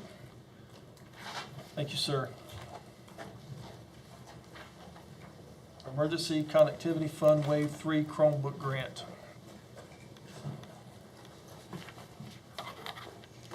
Mr. Chair, members of the board, what you have in front of you is a request to accept a grant that has been awarded through the FCC that Mr. Macon wrote. And it's specifically for the Emergency Connectivity Fund, and this is the 3rd phase. And we have been awarded $911,645, and we would apply that to the number of Chromebooks that are now going end of life, and of course for replacements. We do want to emphasize that not only did Mr. Macon write the grant and apply for it, but this is free of charge. This is through the FCC. It is of no cost to us. So we're getting all of these for just shy of $1 million. It's an awesome opportunity. Do we have enough Chromebook? I heard through the grapevine there was a shortage. Yeah, it has to be. The numbers we have. Exactly. There has to be a We shortage. keep on buying them. I mean, the principals out there know that we we do not have as many as we need to be able to send them home with the kids, because at this particular point, and we really learned this through COVID, and I think that everybody will support what I'm saying. The Chromebooks at one time were a necessity for kids learning remotely. At this particular point, they're an integral part of the classroom structure. Whether they're sending them home and the kids are holding onto them and carting them from place to place, or they're staying at the school, they go home on occasion, things of that nature. We always need the Chromebooks. We have so many that, just they die, they get end of life. We need them. And so this is an opportunity to get more of what we need. I had a unique opportunity to visit one of the high schools in the this past week, and I was really taken back when the teacher said that there was students in there that did not have Chromebooks, and that there's been some time and that it's a running thing that they just don't have it. So how will the determination to get, are we going to take the Chromebooks, if this is approved, and get them to those high school kids? Yes, absolutely. And so there are specific components to this grant, and the main one being that they will be distributed to the high schools and to PLI, because they are meant, the purpose of the grant, to go home with the kids for use in instruction. What's the turnaround period? If we approve this tonight, how soon can we have this in these kids' hands? Because, we're talking about, we're already this far into the school year, which I know is not far, but if you don't have your materials. That would be a man behind the curtain question. He's standing at the door. Yeah, there he is. Oh, there he is. Mrs. Maker. I don't mean to put you on the spot, but just, You're talking about turnaround time? just want to know if this is approved or not, which I'm sure it will be, but when can the teachers at those high schools I visited went and sat down in those classrooms and the kids don't have Chromebooks, will they have them in the next week, 2 weeks? With this approval, we'll put the order into CDWG. I would expect to start receiving them within the next couple of weeks. We'll probably do bulk orders of around 400. The reason for the lack of devices at the high schools was partially because you guys approved some Chromebook renewals this summer. Because this was coming and these devices were slated per high schools, a lot of those Chromebooks did not quite make it into the high schools. And this timeline on this has been cutting very tight. And so these devices will be here as soon as possible, and they will be into schools. Probably going to receive batches of maybe 600 at a time, as fast as we can get them out, and deliver them to the schools maybe around 200 at a time.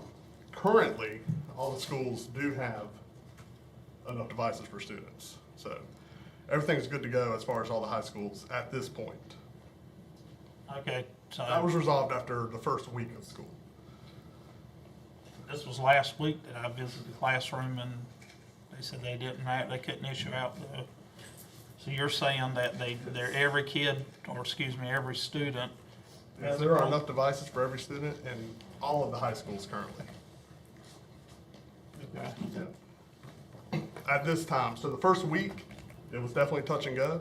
We had, in the high school in question, there were a lot of devices that did not come back over the summer. And so the first week, a lot of those devices returned, and we disable devices when we don't touch them over the summer. We disable them, they're inoperable. There's a little message, return to the media center at your school. And so those devices came in the first week. The combination of that and then us refilling from our older devices that we replaced this summer, frankly, we didn't want to send them out because they can't be tested on right now. They're that HP, the first little gray model we got, same model we launched Surf City with. They can't do testing on them. They're not a great device. I haven't mentioned what school I went to. And I was aware because there was a close call at one school. That was a high school.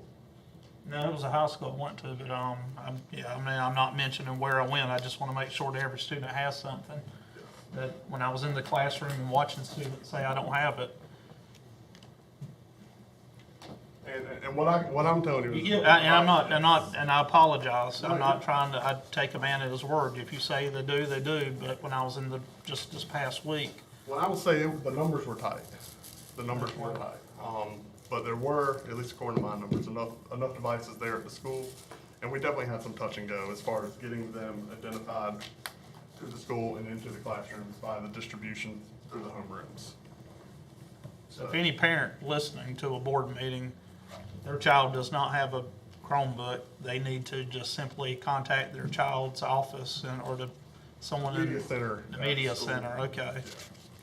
Okay. All right. Thank you.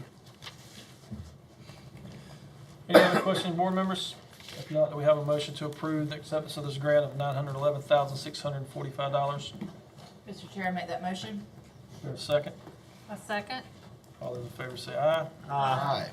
Thank you, sir. Congratulations on the grant. Thank you.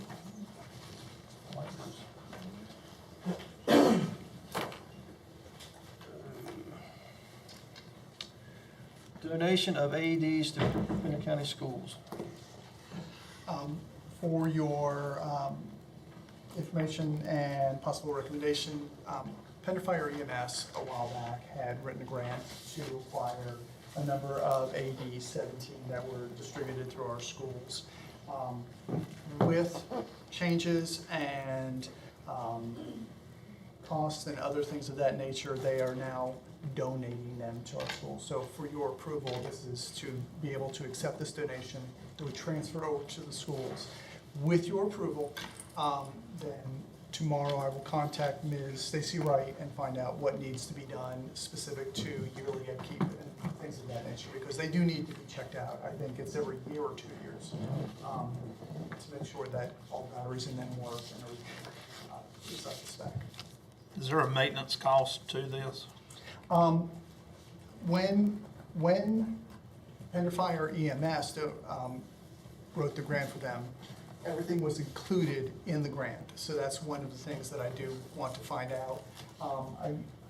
If there is, it would be, I think, a pretty low or a low floor for maintenance costs. Oh, no, I mean, I'm To sure be able with to the acquire cost it, of I the think they were- equipment is, yeah, this is a great donation. $65,000, I think, Yeah. in and out, when they had originally written them. So, to get all of them, on our own, brand spanking new, would be a pretty prohibitive cost. So just getting them and then maintaining them would be a pretty good deal. Does this have to go before legal review or anything? No? Okay. So I know there's a battery life in them, and there's pad life. Pads have to be checked, they've got an expiration date on the pads. So we only have 17 here. Is there other ones that, does all of our schools have one, and all of our athletic field houses have one? They do, and those are already ours? Yes, they have, the ones in the field houses are transported from the office for game time. So they're not their house, typically they're transported from the office down there for the game. Some schools, high schools have them, middle schools don't, they transport them out for that. So Heidi Trask, for example, there's only one in that two-story school? Or is there? They have, I'm not sure. They have more than one? They have more than one. The reason I'm asking, it's a long ways when that's needed. You'd find it. And I think we actually used one of ours, had to use one of ours this past summer. So there's no cost too great for them when you need them. So, I make a motion then, Mr. Chairman, to accept the donation of the AEDs to the Pender County Schools. There's a second. I'll second. All those in favor say aye. Aye. Thank you, sir. And thank you, Pender EMS and Fire. We're up to 10, comments from board members. Ms. Burns. Okay, let's see, about 3 weeks ago, I got a call from our newest county commissioner, Jimmy Tate, who was asking me if I would take him on a tour of the east side schools, and I did. We went to Surf City Elementary and Middle, Topsail Elementary, Topsail Middle, and Topsail High. And I'm so sorry, North Topsail and South Topsail, we ran out of time. I had to have him back to his car by 1 o'clock, so I'm sorry about that. But always look forward to showing people some of the innovation that you guys have going on, especially with the limited space that you have. He saw how hard everyone is trying in these buildings. And trust me, it was not lost on him, especially when I made sure that he was in the middle of the hallway during a Topsail High class change. He got to feel it, and I think it's important to get the people who make the decisions out into our schools so they can see exactly who their decisions are affecting. So I wanted to thank him for that. And speaking of thanks, I wanted to say thank you to Dr. Hill. It's, you know, being a first-time board member, there was a lot to learn over the past 4 years. And I know that I asked you a lot of questions, and the same with Betsy. I mean, the two of you have been instrumental in making me a better board member. And I just wanted to publicly say thank you. Thank you to both of you for that. I appreciate it. Ms. Fontana? Just a couple of things. Ms. Burns and I had the privilege of being invited to Pender last week to be sharks, the Shark Tank program you've heard about, you've seen on TV. So we had the privilege of going out to Mr. Noonan's class out there. And we received some letters tonight, and so we got to be the sharks and judge and buy some companies, had quite a bit of money. Matter of fact, kids were going around school saying we were millionaires, so that cracked me up. Especially cracked my husband up when I told him that. But tonight we got a couple letters, and just if you think that what you do doesn't mean anything to children or to students, we received letters of thank you, which was very kind of them. But one of them said, "Thank you for coming. I learned that I do not like talking in front of other people. And I learned that y'all are very nice people and not scary like everyone said." And then another one said, "Thank you for coming to our presentation experience and listening to us. This was very fun and entertaining to have a real life situation. I learned that you need to be prepared for everything, and making money is really not that easy." And then finally, this one said, "Thank you for coming and seeing my race car and taking your time, and sorry for not saying nothing, but next time I know I'm going to talk and say something a little bit more. But I did learn how to make a car." So out of the mouths of babes, that was really nice, and we do appreciate it. You know, anytime you guys want us to come out and do stuff like that, we are more than welcome, because it was a really fun day. Got to eat in the cafeteria for a little bit and see everyone. Secondly, I would just like to say that Mr. Tate is going with me on Friday. He is not putting me on a time schedule. I've already told him that. I mean, we're going to go and be real and talk to a couple of schools that we can get to. We're going to start at C.F. Pope. We're going to head to Burgon Middle. We're heading to Malpas Corner, and we're going to end up at Pender High, but you never know. We may just cut back and go to Pender Early College. I just don't know where all we might go, but we're going to hit it hard starting Friday morning. So thank you to all of you principals and Dr. Hill for getting that out to them. And I've told him I'm going to get him to wear jeans on Friday too. Friday's jeans day, right? That's right. That's what we're going to do. See if he'll put some jeans on and wear that day and be casual. So thank you all. I'm looking forward to that day. And finally, Dr. Hill and Ms. Chestnut, Betsy. You know, I've known Betsy Chestnut since 1998. And I will tell you that I was a young principal, and that woman scared me. She didn't scare me. She scared me. Because when she said, "I need you to do something," or you got the call that Betsy was on the phone, you knew to sit up a little straighter, and you looked at your bookkeeper and you said, "Have we done anything wrong? Is there anything going on? Is there any reason why this woman is calling me right now?" But over the years, I will tell you that you can go anywhere in this state and you can ask, and they will tell you that the guru of all gurus when it comes to the CFO, that is Betsy Chestnut sitting right there. And we have been honored, and it has been a privilege to have you in the school system. How many superintendents have you worked for? I think it's 8. I counted up the other day. 8 superintendents. It's pretty amazing. I will also say that, you know, at any point in time, she could have said, I'm done before now, but she didn't. She hung in there.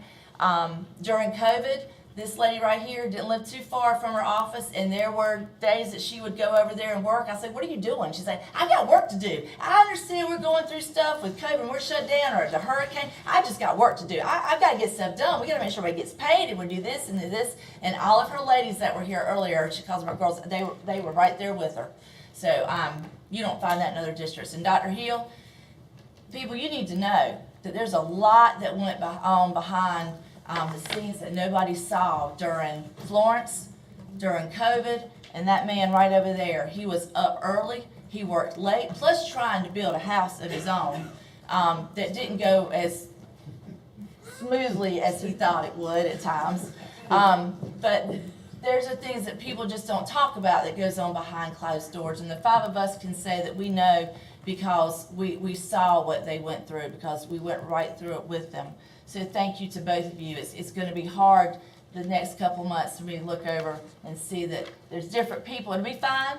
We'll be all right, but I don't do so well with change sometimes, but we'll be okay. And if Lauren is listening right now, and I know Lauren is probably listening in Alaska, she's not getting you 100% of the time in Alaska, so she can hang it up. We need you still here at Southern Burgoff. So thank you. That's it. Thank you, Ms. Fontana. Mr. Hall? I don't have any. Mr. Smith? I want to say thank you to the people at Atkinson Baptist Church. They had collected almost, I had put over 100 boxes, but it was right at almost 200 boxes of cereal that had been distributed to West Pender, Pender Lee, CF Pope, Malpas Corner, and some other schools I know I'm probably leaving out. But they were able to do that, and it was for their after-school backpack program. And so I want to put a challenge out to any nonprofit groups to contact your local school and ask them what you can do to help with that, because there's a lot of children during the weekend that do not get the kind of meal and that you might take for granted. And I did eat at one of our schools this past week, and I will say that the food quality, I could see an improvement in it, and I was thankful for that as someone who has been at one point an advocate and then a critic. I can also see they're on the upswing, which is always good. So I was thankful for that. Two last things. One's to Dr. Hill. In Hebrew, there's a word that says it's Baruch. And the word Baruch in Hebrew, when I was in Israel, you'd hear that sometimes. It means blessed.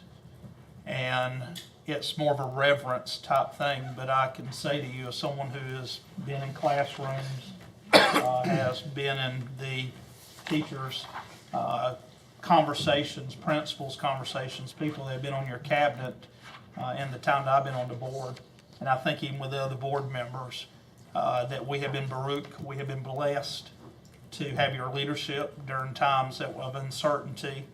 And so at the end of the day, we do thank you for what you have done.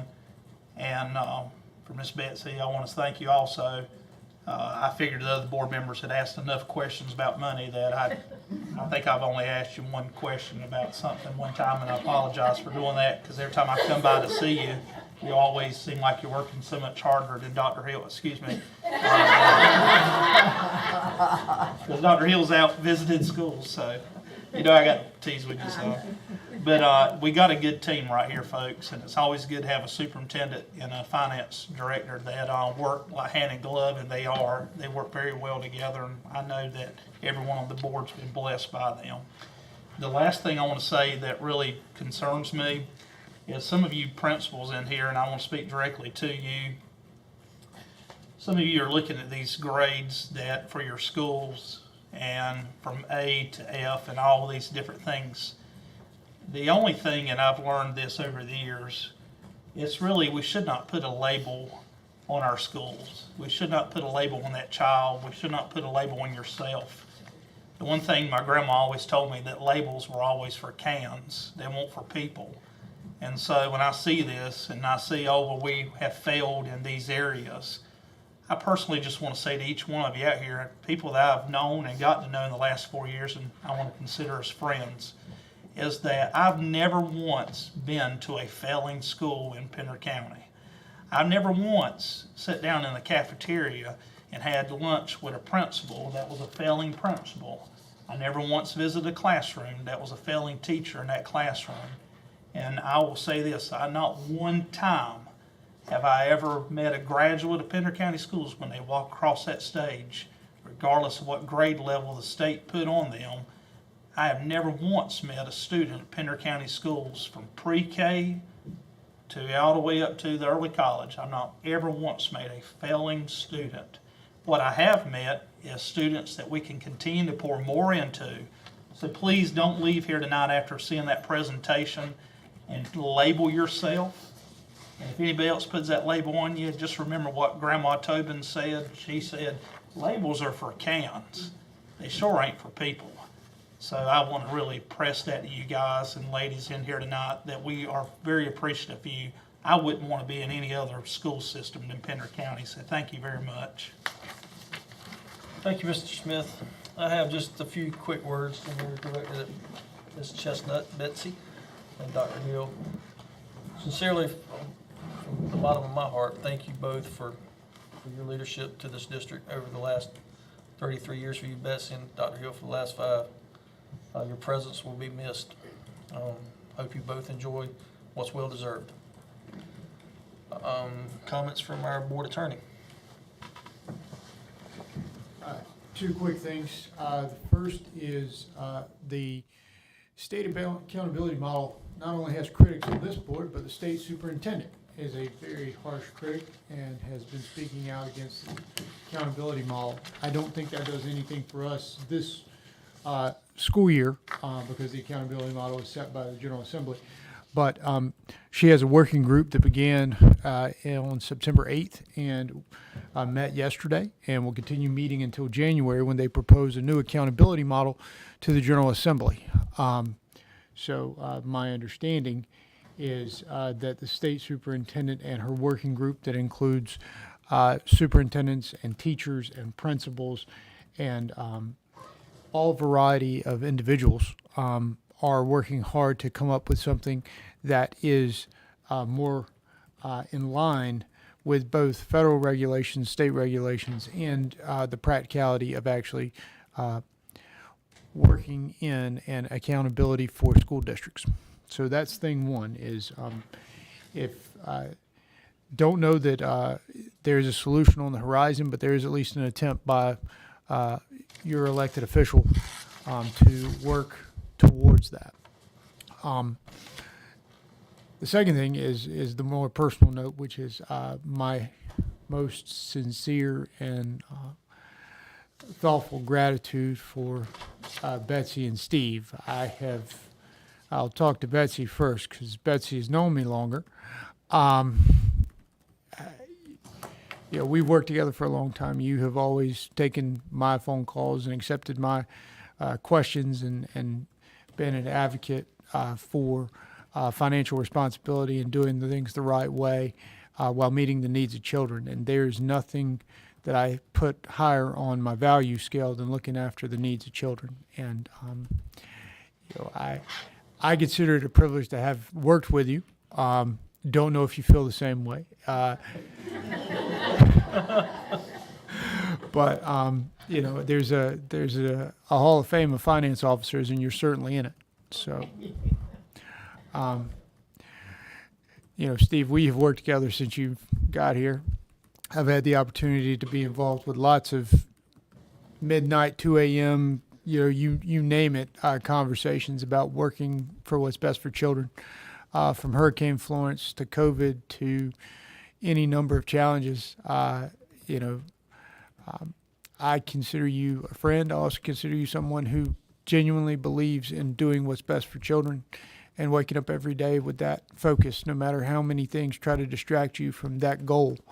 I think that you have daily put on your shoes and tried your best for kids. And once again, there's no greater calling. So please accept my deepest and most thoughtful congratulations on your retirement.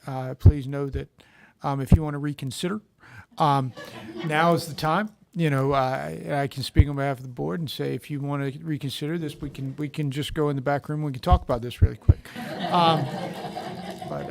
No. I wait for my wife to leave to say that. And yes, I do wait for Michelle to leave. But thank you both very much. Mr. Chairman, that is the end of my comments for this evening. And the final report from the superintendent. I would like to yield a minute or two of my report to Ms. Chestnut if she'd like to say something.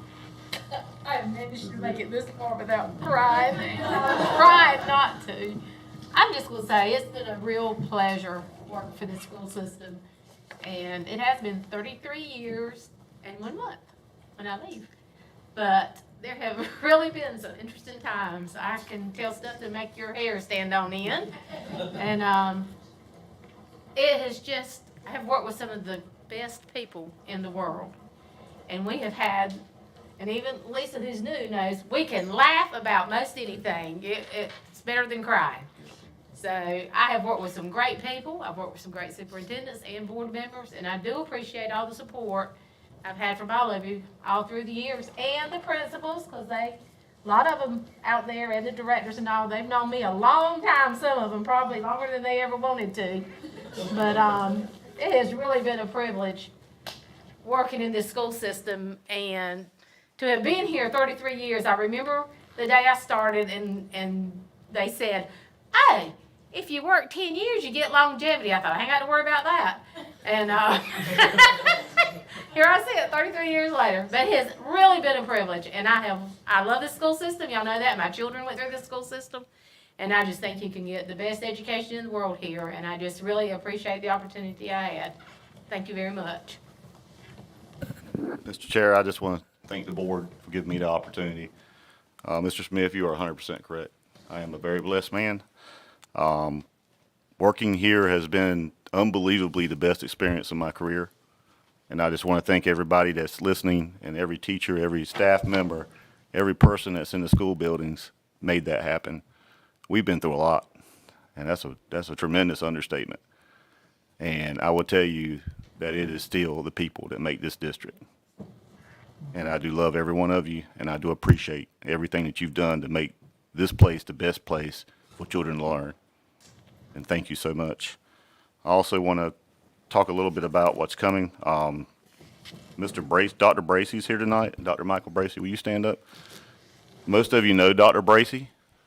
He will come in October and work with me, and then I'll transition out mid-October. But I don't think there's many people in this room that haven't met him. He is a retired superintendent himself, awarded district where he came from. He's held the office here in this county as principal and chief officer, and I don't think anybody could find a better person to put in the seat to kind of keep us going while we're searching for a new superintendent. So thank you, sir. Also, right at the end, I just want to acknowledge that we had a last-minute donation today, and I just want to thank Reverend James Faison and his family. I think Judge Faison, just randomly out of the goodness of their heart, to say thank you to this system for what you're doing for children, and send us a $100 check. Just thinking about us. So there's more people out there that love you and appreciate what you're doing. They just is not as vocal as the actual 12 people who don't. So thank you so much, guys, for everything that you do. We do appreciate you. Thank you. That's all, Mr. Chair. Thank you, Dr. Hill. We're at 13. Do I have a motion to go into closed session? The Pender County Board of Education will enter into closed session, subject to the advice from the attorney pursuant to NC General Statute 1.3-318.11A1 and A6 to prevent the disclosure of confidential personnel information under GS 115C-319 and to consider matters relating to initial employment of an individual employee. The board will also go into closed session pursuant to General Statute 143-318.11A3 to consult with the board's attorney in order to preserve the attorney-client privilege, to consider confidential student matters as provided in NC General Statute 143.318.11A1 and the Family Educational Rights and Privacy Act, 20 U.S.C. 1232G, and NC General Statute 115C-402, and to consider and give instructions to the board's attorney concerning DM by and through her parent, CM, versus the Board of Education. Is there a second? I'll second. All those in favor say aye. Aye. We're in closed session. Thank y'all. Have a good, safe trip home.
Is there a motion to come out of closed session? Make a motion. Make a motion to come out of closed session. Is there a second? I'll second. All those in favor say aye. Aye. Mr. Chair, I'd like a reconsideration of item 9.4, Coach purchase. Mr. Burns, is a motion to revisit 9.4 DigiCoach purchase. Is there a second? I'll second. All second. All those, any discussion? All those in favor say aye. Aye. Mrs. Burns, it is your, So what was the cutoff on the motion?